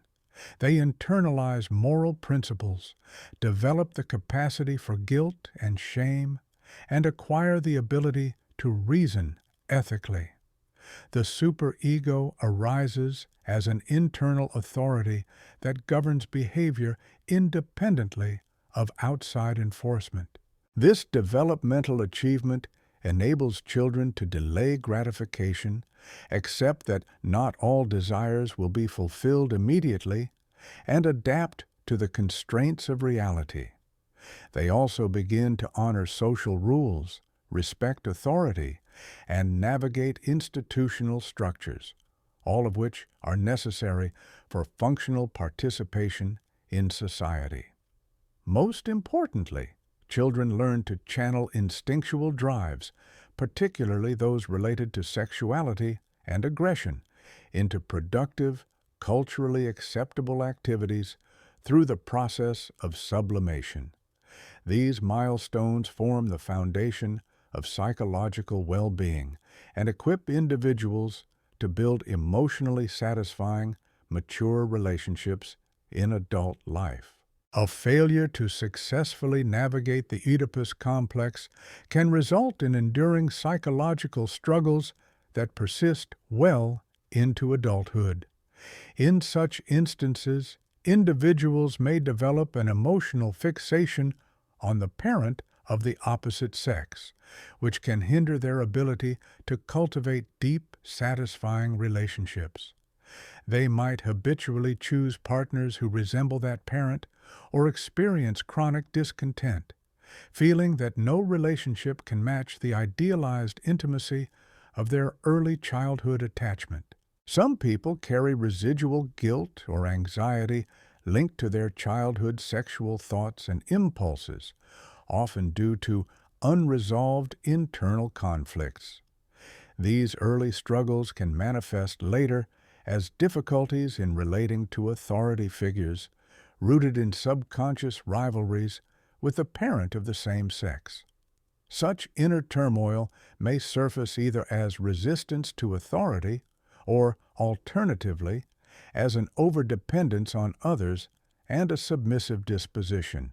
Disruptions in the process of identification, whether caused by inconsistent parenting or the absence of a stable role model, can lead to confusion around one's gender identity. Understanding these potential consequences became a foundational element of psychoanalytic methods aimed at addressing psychological disturbances in adulthood. Freud considered the Oedipus complex to be a central pillar of his larger theoretical framework concerning society and culture. He argued that the repression of incestuous desires marked the dawn of moral consciousness and the evolution of social structures. According to Freud, the taboo against incest drives individuals to pursue emotional and sexual relationships beyond the family unit, thereby encouraging the formation of social ties and promoting cultural exchange. The emergence of the superego, shaped by internalizing the authority of the father figure, serves as a mechanism for transmitting moral values across generations. Freud theorized that the transformation, or sublimation, of sexual and aggressive impulses provides the energy behind human creativity, achievement, and intellectual advancement. In his view, the Oedipus complex was not merely a stage in psychological development, but a prerequisite for the existence of civilized society. Without its influence, he believed, people would lack the moral structure and social cohesion necessary for communal life. This interconnection between individual psychological development and the broader progression of culture became a defining theme in Freud's later explorations of society and anthropology. He came to regard the Oedipus complex not only as a personal developmental challenge, but as the foundational principle underpinning human civilization itself. Part 13. Defense Mechanisms. When the ego finds itself caught between the conflicting demands of the id, the superego, and the outside world, it relies on defense mechanisms, automatic, unconscious processes that aim to protect the mind from overwhelming anxiety. These mental strategies function by altering perceptions of reality or redirecting emotional responses, helping individuals maintain psychological equilibrium. These defenses operate without deliberate awareness and play a vital role in maintaining mental coherence. They prevent emotional overload and psychological breakdown. Yet, when used excessively or rigidly, defense mechanisms can contribute to mental health challenges and interfere with daily life. Sigmund Freud cataloged a broad spectrum of these defenses, recognizing them as essential tools individuals use to cope with internal conflicts and external demands. The study and interpretation of these mechanisms became central to psychoanalytic therapy, as many emotional disturbances stem from the unsuccessful or incomplete use of such protective strategies. Repression is considered the most fundamental defense mechanism. It works by actively pushing painful memories, traumatic incidents, or socially forbidden impulses into the unconscious, effectively shielding the conscious mind from their distressing effects. Unlike forgetting, which can be passive or accidental, repression is a deliberate psychological effort, though carried out unconsciously. Even though the repressed content remains outside of conscious thought, it continues to shape a person's feelings, thoughts, and behaviors. For example, someone may have no conscious memory of a traumatic childhood event, but still experience anxiety when confronted with similar situations. While repression guards against emotional overload, it also prevents self-awareness and emotional healing. Because maintaining repression consumes a great deal of mental energy, it can manifest in various psychological symptoms. In psychoanalytic treatment, a primary objective is to help individuals gradually uncover and work through these buried experiences, allowing for deeper emotional growth and integration. Denial is another widely recognized defense mechanism involving the refusal to accept evident truths because acknowledging them would cause emotional distress. Unlike repression, which hides internal content, denial focuses on external reality. It entails rejecting facts or circumstances that clash with one's desires or self-perception. For instance, someone might refuse to accept a serious medical diagnosis despite clear clinical evidence, or parents may disregard ongoing feedback from teachers about their child's behavioral problems.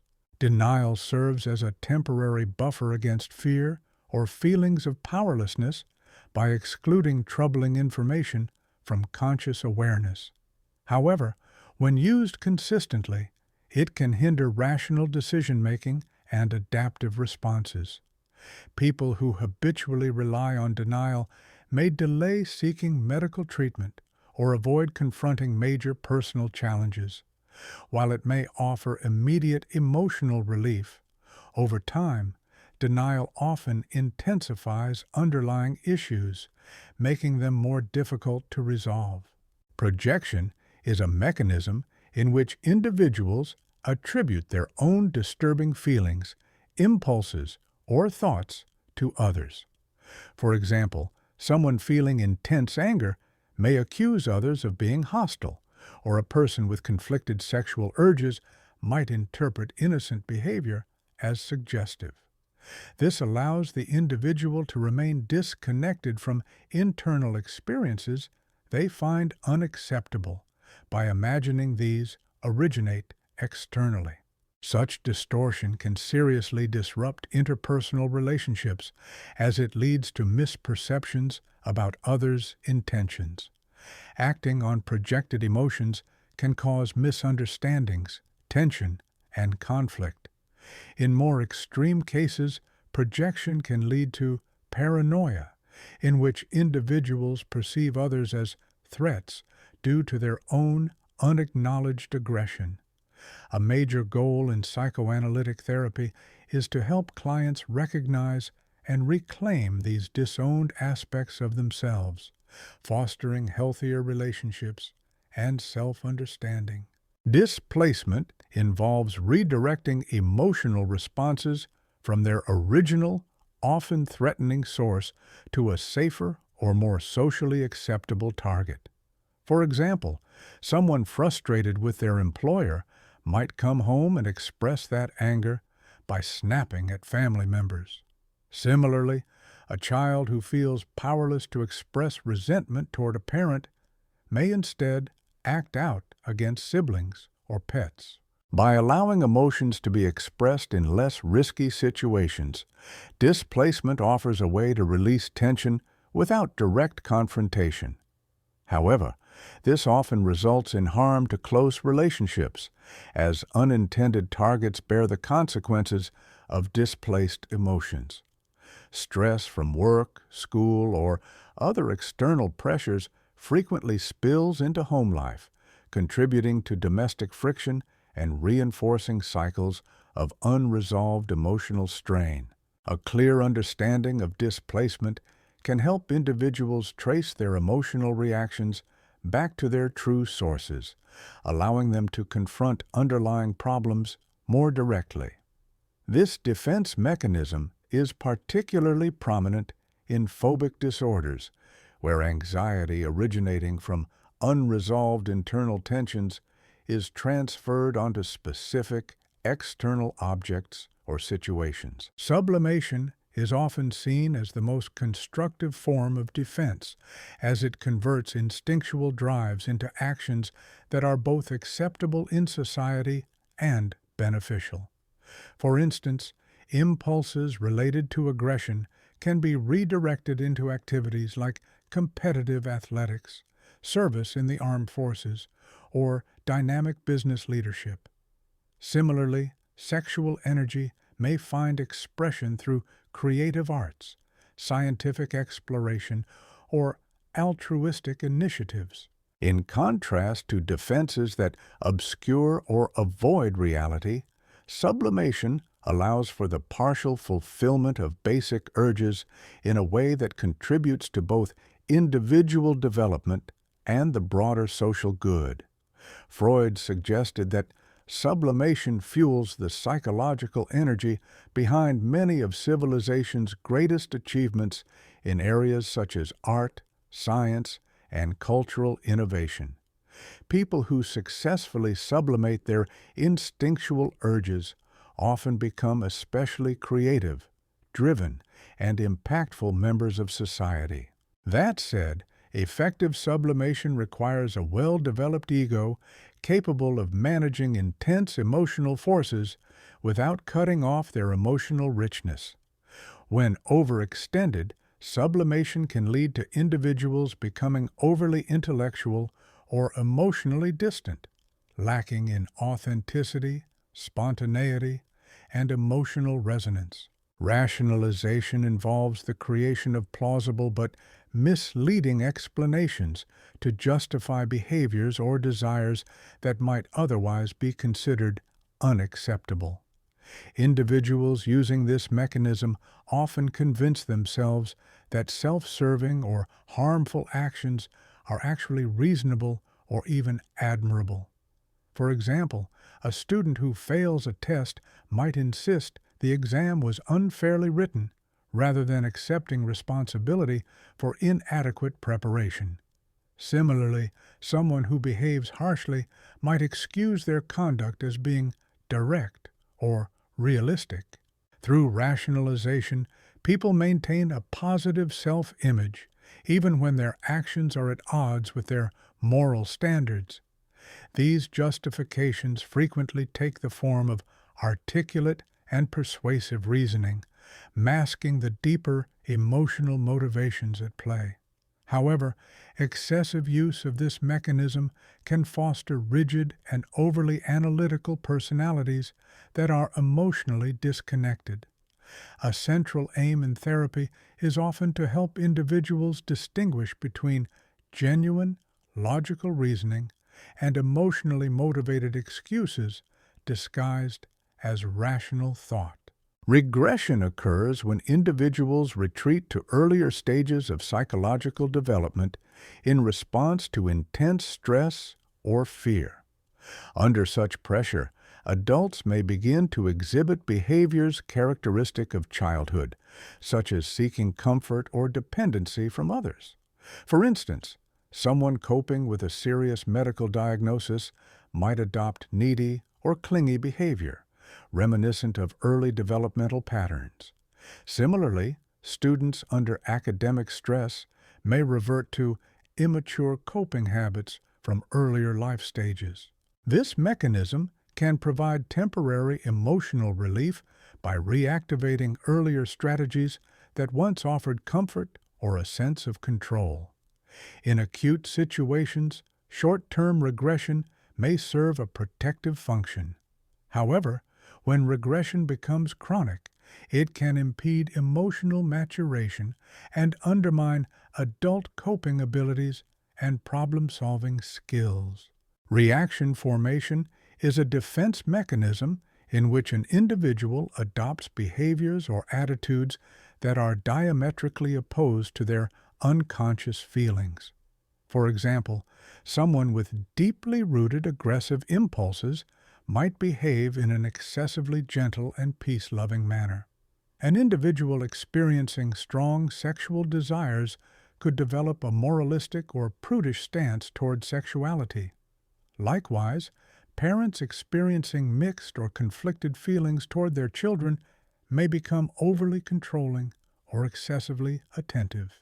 By taking on attitudes opposite to their internal conflicts, individuals attempt to manage and contain distressing impulses.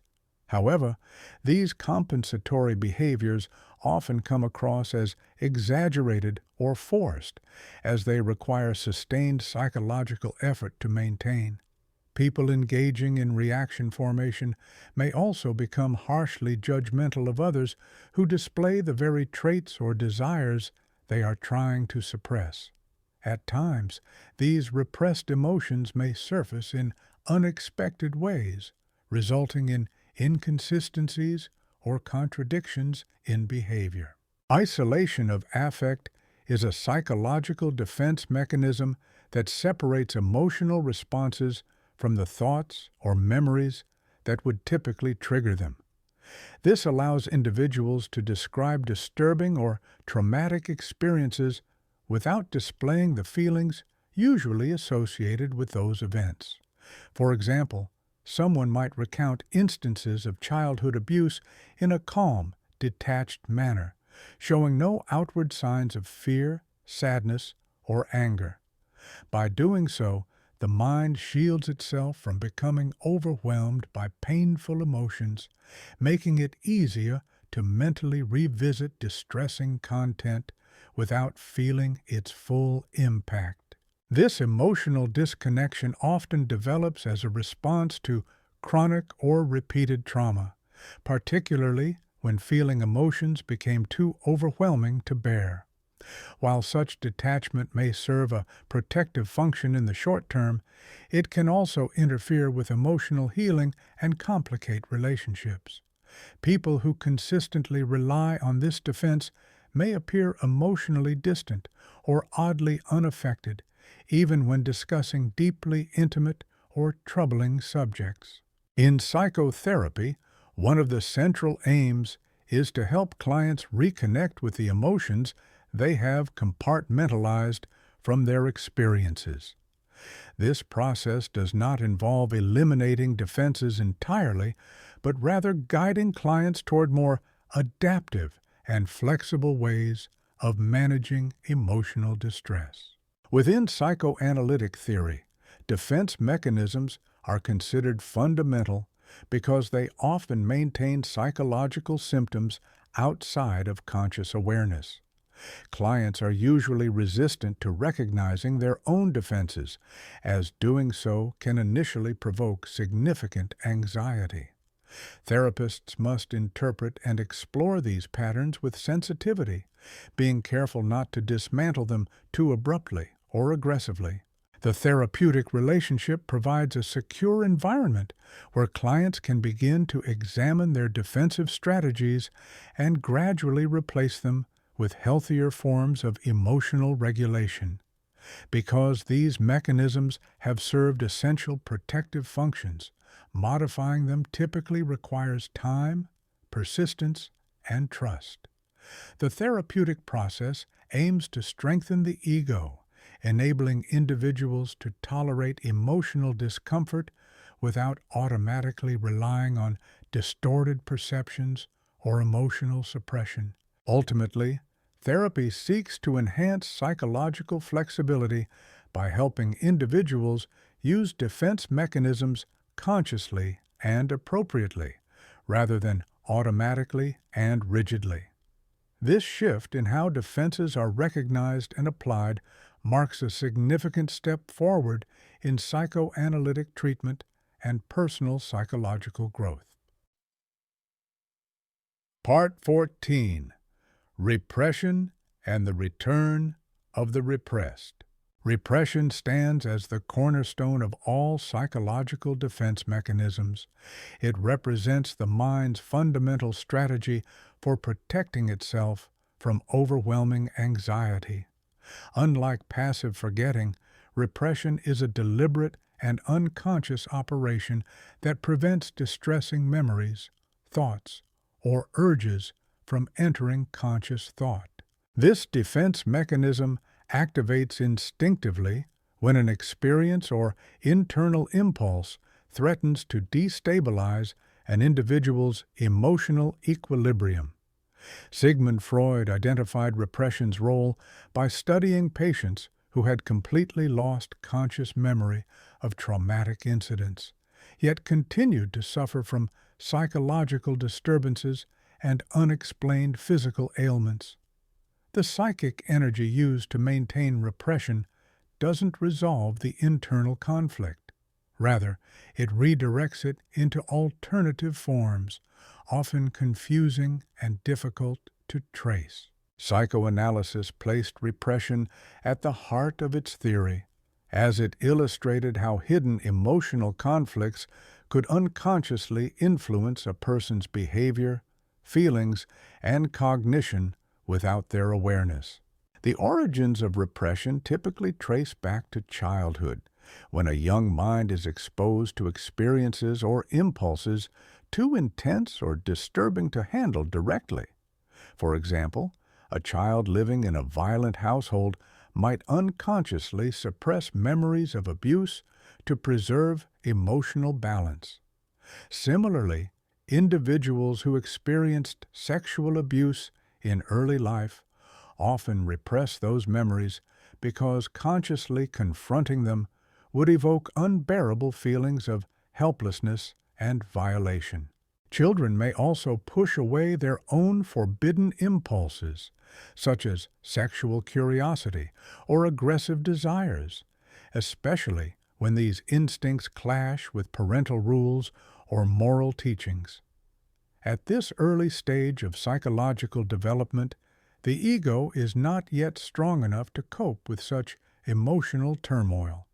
Repression, therefore, becomes an essential survival mechanism. However, the buried material does not disappear. It lingers beneath the surface, continuing to exert influence in indirect and often unpredictable ways. The unconscious mind operates according to a logic distinct from that of conscious reasoning. Consequently, repressed content frequently reemerges in altered or symbolic forms, bypassing rational control. Evidence of such hidden content can often be found in dreams, accidental word slips, or behaviors that defy logical explanation.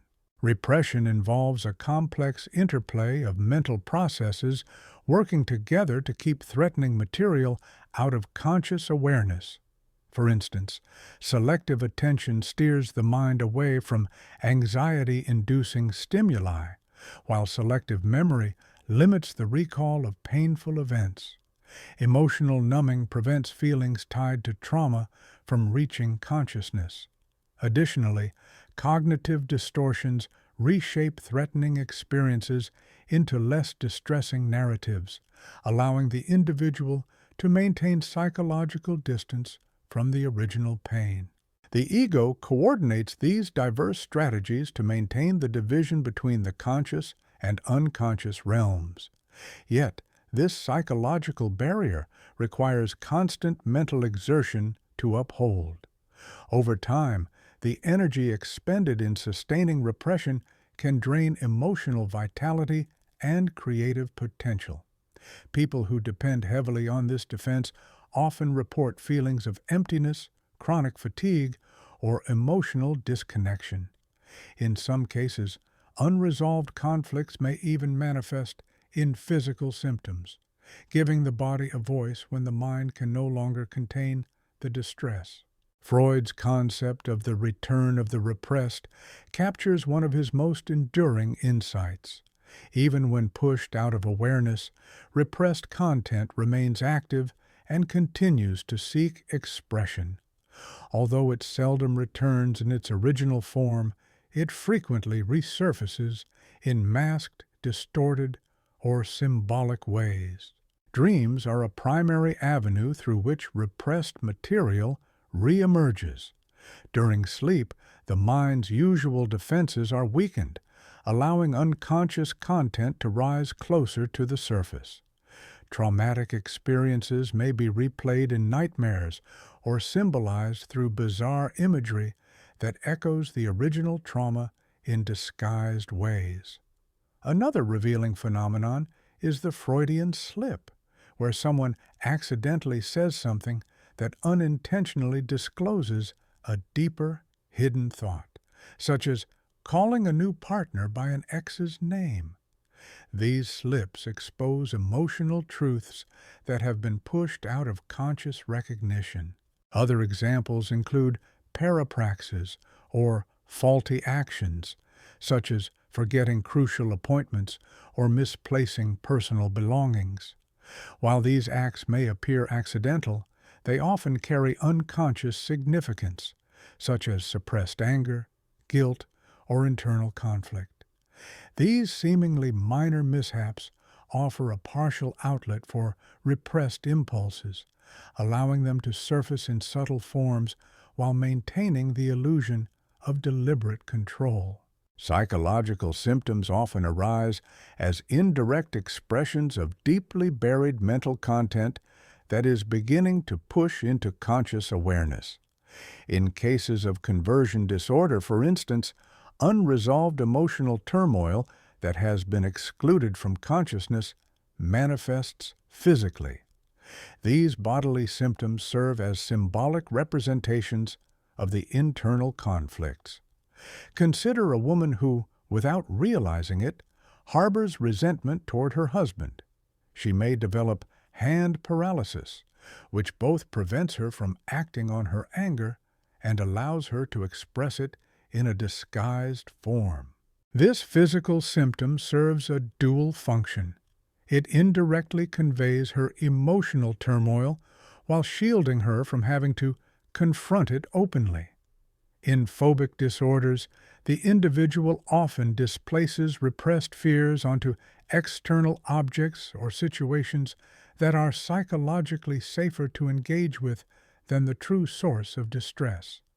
For example, someone with buried memories of childhood sexual trauma may develop claustrophobia, a symbolic fear that reflects the sense of emotional entrapment experienced during the original abuse. Obsessive-compulsive behaviors can operate as rigid, socially permissible outlets for repressed desires or anxieties. A person who repeatedly washes their hands may be expressing unconscious guilt tied to forbidden sexual or aggressive impulses.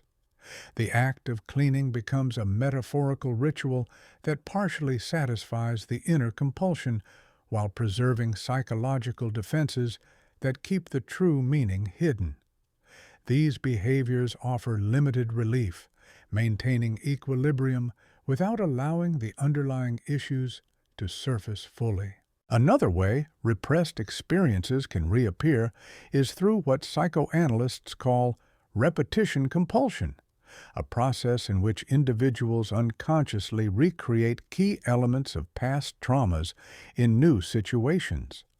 A person abandoned emotionally during childhood may, without intending to, engage in romantic relationships that end in similar forms of rejection. Likewise, those who endured abuse early in life may find themselves repeatedly involved with abusive partners, not because they desire mistreatment, but because the familiarity of the dynamic feels strangely compelling. Such behavioral repetitions serve several unconscious functions. They may represent attempts to gain mastery over the original trauma or efforts to evoke emotions that were previously suppressed. However, these cycles often persist because acknowledging them would mean confronting painful, long-buried experiences. As a result, the individual remains unaware of the repeating pattern. Breaking this cycle typically requires therapeutic intervention that helps bring the hidden material into conscious awareness. Without this kind of insight, people may remain trapped in destructive behaviors rooted in unresolved psychological wounds. Understanding repetition compulsion is vital to grasping why individuals sometimes act in ways that compromise their own happiness or success. Creative endeavors frequently act as socially acceptable channels through which repressed material can reemerge. Artists, for instance, may pour hidden desires or unacknowledged aggression into their work, unconsciously expressing internal conflicts through their creations. Writers often construct narratives or characters that reflect their own buried struggles, masked by the fictional nature of their storytelling. Musicians may convey powerful, unexpressed emotions through their compositions, touching audiences without consciously recognizing the psychological origins of their inspiration. This sublimated form of expression serves both personal and societal functions. On an individual level, it offers a safe avenue for powerful impulses to find release. Collectively, it enriches cultural life and contributes to human creativity. Freud proposed that many of the world's greatest artistic and literary achievements originate from this transformation of unconscious material. Nonetheless, sublimation doesn't completely resolve the internal conflict. The repressed elements continue to seek expression, fueling an ongoing tension between the drive to suppress and the pressure to reveal. This dynamic lies at the heart of much of human behavior and emotional experience. Within psychoanalytic therapy, the central aim is to assist individuals in retrieving and integrating repressed material into conscious thought. One foundational method is free association, where patients are encouraged to speak freely and without censorship, gradually unveiling hidden thoughts and feelings. Another valuable technique is dream analysis, which decodes the symbolic language of dreams to access unconscious material that surfaces during sleep. Transference is another core concept where patients unconsciously transfer emotions and relational patterns from early life onto the therapist. This phenomenon offers a unique opportunity to revisit and resolve childhood conflicts in a secure therapeutic context. However, the process of uncovering repressed trauma must be approached with caution. Confronting such material prematurely can lead to emotional destabilization or harm. Therefore, it's crucial that individuals have developed enough ego strength and receive ongoing therapeutic support to face these revelations without becoming overwhelmed. The ultimate objective of psychoanalysis is not simply to reveal the unconscious, but to equip individuals with healthier, more constructive ways of managing inner conflict. Successful therapy helps people identify how repressed experiences continue to shape their behavior and relationships, allowing them to break free from limiting patterns. Through this process, they can move toward greater psychological integration, emotional resilience, and personal growth. The processes of repression and the resurgence of repressed content are not only foundational to the understanding of individual psychology, but also provide critical insight into broader social and cultural phenomena. Freud argued that the progress of civilization is inherently tied to the communal restraint of instinctual impulses. While this restraint enables societal stability, it simultaneously breeds enduring internal tensions. Norms and taboos, especially those aimed at curbing violence and unregulated sexual behavior, function as crucial stabilizing forces within any social structure.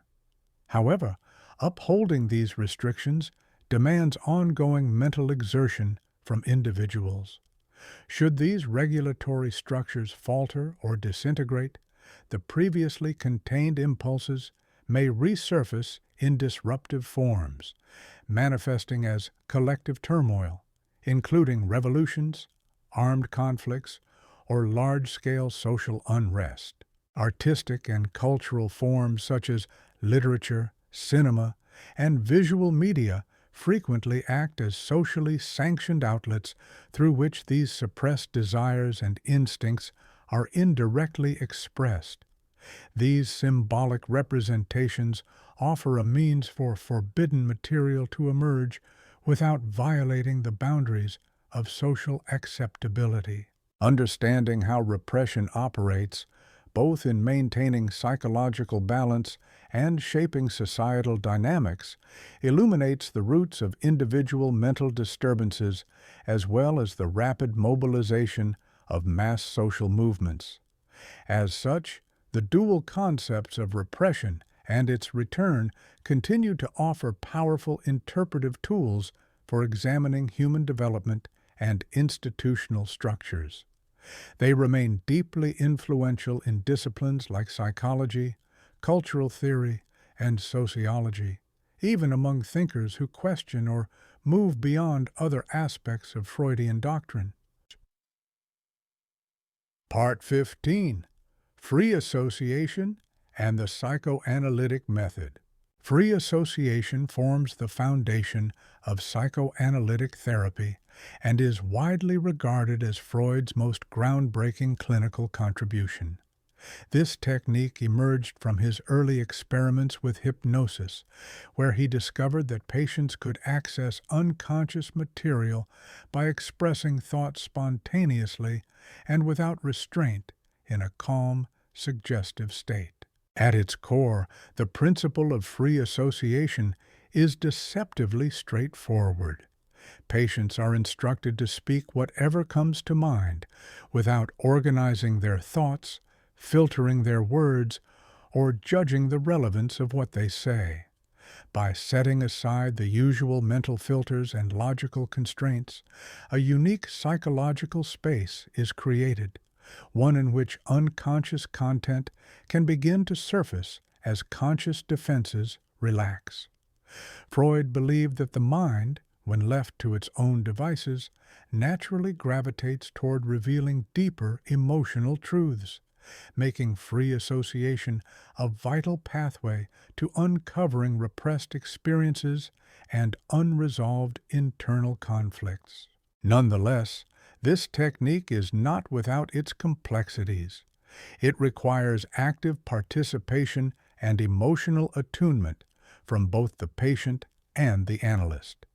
Resistance is a common occurrence, particularly when painful or anxiety-provoking material nears conscious recognition. The method is grounded in Freud's principle of psychic determinism, the belief that even the most seemingly random or disjointed thoughts are shaped by unconscious forces. When patients faithfully follow the directive to voice every thought as it arises, patterns begin to emerge.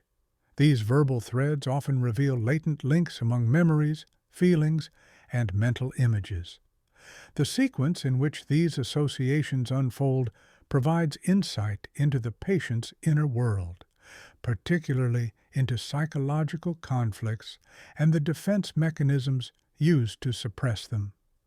Abrupt changes in subject or illogical leaps often hint at hidden meanings that would remain unnoticed in ordinary conversation.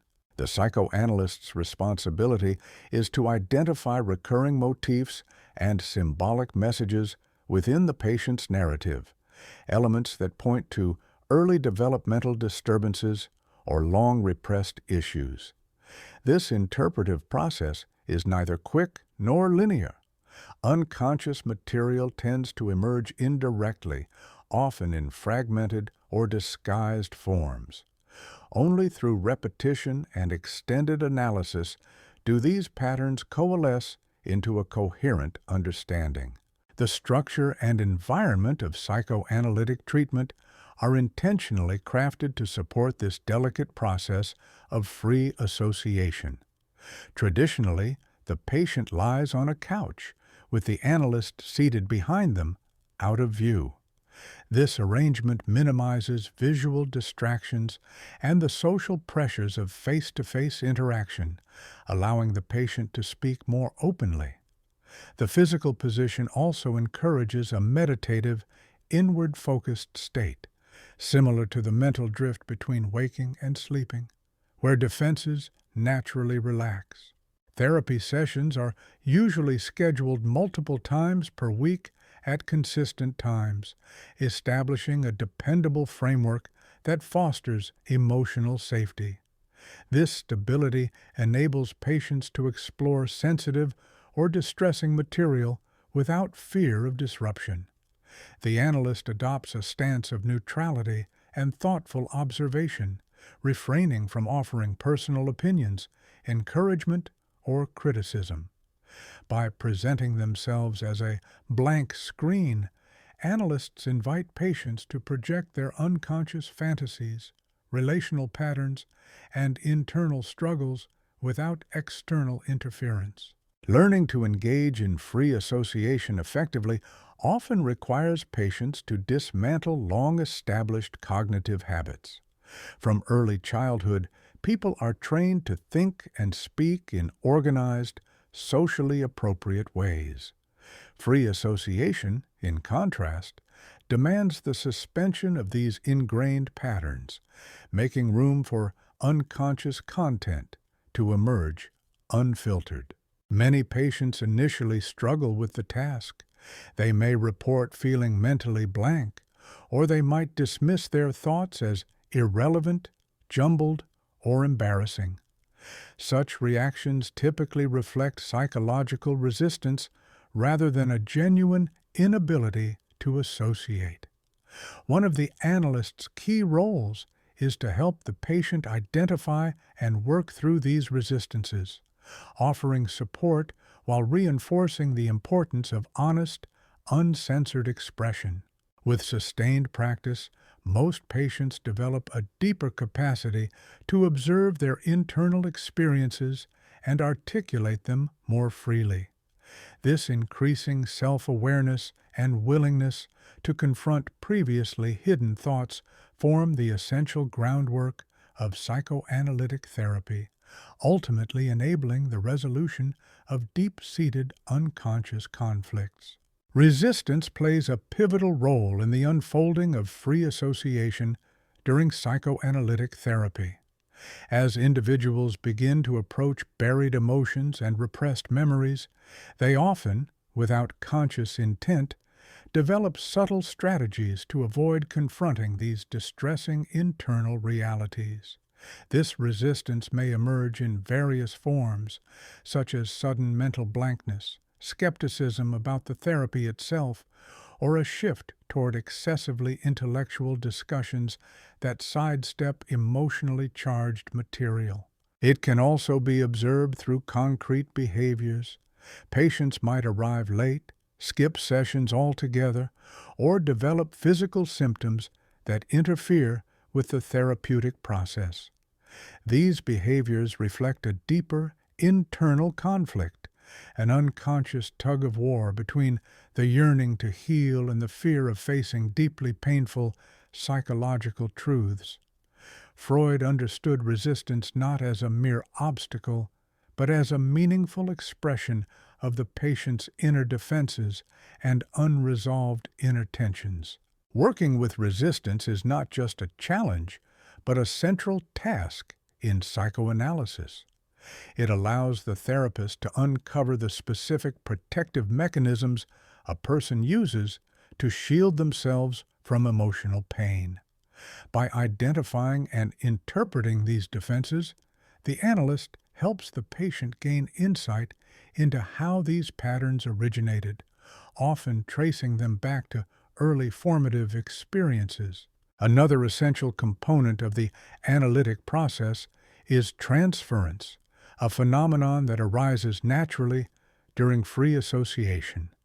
As therapy progresses, patients frequently begin to direct feelings toward the analyst that actually stem from earlier, often unresolved relationships, most commonly with parental figures or other significant people from their childhood.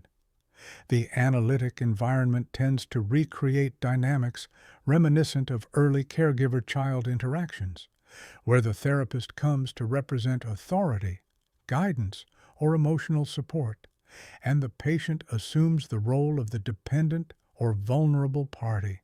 These transference reactions may involve powerful emotions, such as love, anger, fear, or dependency, that seem exaggerated or misplaced in the context of the therapeutic relationship.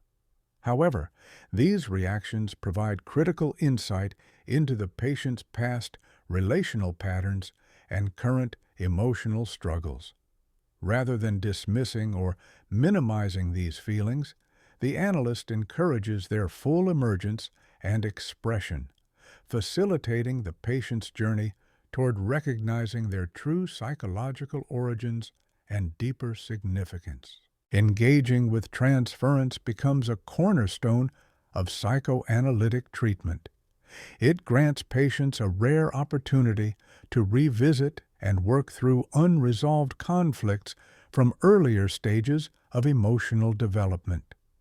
Though the intensity of transference can be unsettling for both parties, it offers a direct pathway to unconscious material that would otherwise remain inaccessible. Skillful navigation and interpretation of transference lead to increased self-awareness and allow the patient to cultivate healthier, more emotionally mature relationships in the present.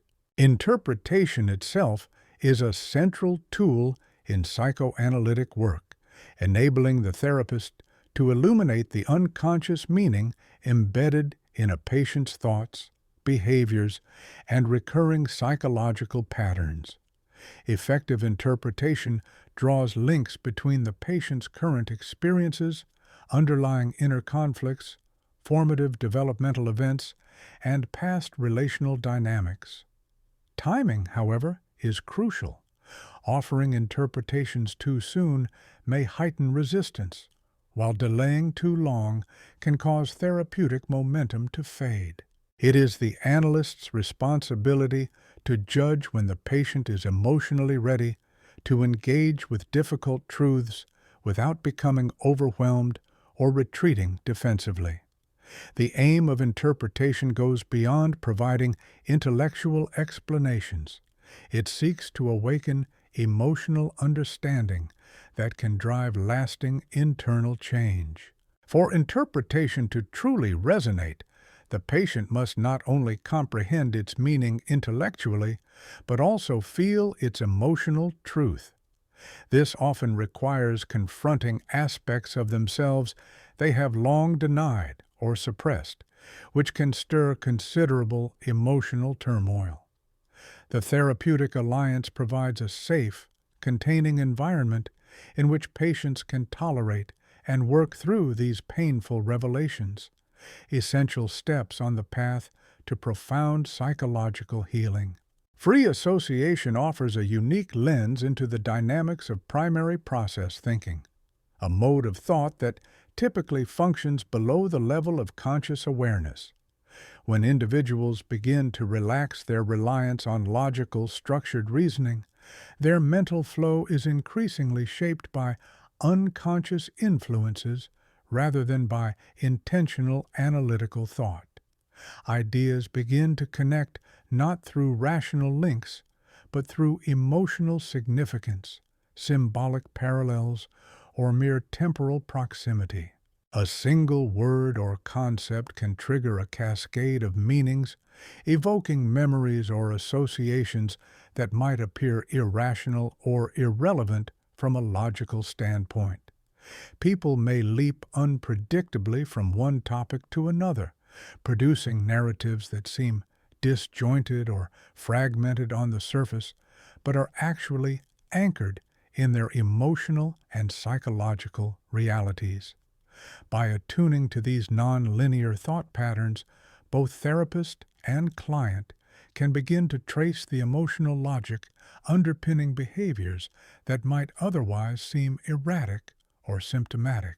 Being able to engage with primary process thinking while simultaneously maintaining the organizing influence of secondary process thought reveals a form of mental flexibility. This capacity not only fuels creative exploration, but also nurtures emotional self-awareness. Psychoanalytic work thus seeks to foster a balance between the conscious and unconscious mind, an integrative aim that lies at the heart of therapeutic transformation. The practice of free association has significantly shaped a wide range of psychological interventions, extending far beyond the boundaries of classical psychoanalysis. At its core lies the principle of inviting spontaneous, unfiltered expression as a means of accessing the unconscious. This approach has been woven into many therapeutic modalities. In creative therapies, for example, Mediums such as visual arts, music, and movement facilitate expression where verbal communication falls short or becomes blocked. Group therapy often draws on the principles of free association to help members tap into shared emotional undercurrents and explore the complexity of interpersonal connections. Even time-limited or solution-focused treatments occasionally incorporate aspects of this method to help clients reach a more immediate and profound understanding of their internal states. The enduring belief that psychological healing hinges on contact with unconscious material continues to influence contemporary therapy across diverse schools of thought. Although traditional free association requires a high level of clinical training and considerable time, making it difficult to implement in many modern settings, its underlying principles remain widely relevant. A solid grasp of its theoretical and practical foundations can enrich the work of any therapist. At its core, it highlights the essential task of cultivating a therapeutic environment where clients feel secure enough to delve into their inner world, free from judgment, and without premature interpretation of their thoughts and feelings. Being able to engage with primary process thinking while simultaneously maintaining the organizing influence of secondary process thought reveals a form of mental flexibility. This capacity not only fuels creative exploration, but also nurtures emotional self-awareness. Psychoanalytic work thus seeks to foster a balance between the conscious and unconscious mind, an integrative aim that lies at the heart of therapeutic transformation. The practice of free association has significantly shaped a wide range of psychological interventions, extending far beyond the boundaries of classical psychoanalysis. At its core lies the principle of inviting spontaneous, unfiltered expression as a means of accessing the unconscious. This approach has been woven into many therapeutic modalities. In creative therapies, for example, mediums such as visual arts, music, and movement facilitate expression where verbal communication falls short or becomes blocked. Group therapy often draws on the principles of free association to help members tap into shared emotional undercurrents and explore the complexity of interpersonal connections. Even time-limited or solution-focused treatments occasionally incorporate aspects of this method to help clients reach a more immediate and profound understanding of their internal states. The enduring belief that psychological healing hinges on contact with unconscious material continues to influence contemporary therapy across diverse schools of thought. Although traditional free association requires a high level of clinical training and considerable time, making it difficult to implement in many modern settings, its underlying principles remain widely relevant. A solid grasp of its theoretical and practical foundations can enrich the work of any therapist. At its core, it highlights the essential task of cultivating a therapeutic environment where clients feel secure enough to delve into their inner world, free from judgment and without premature interpretation of their thoughts and feelings.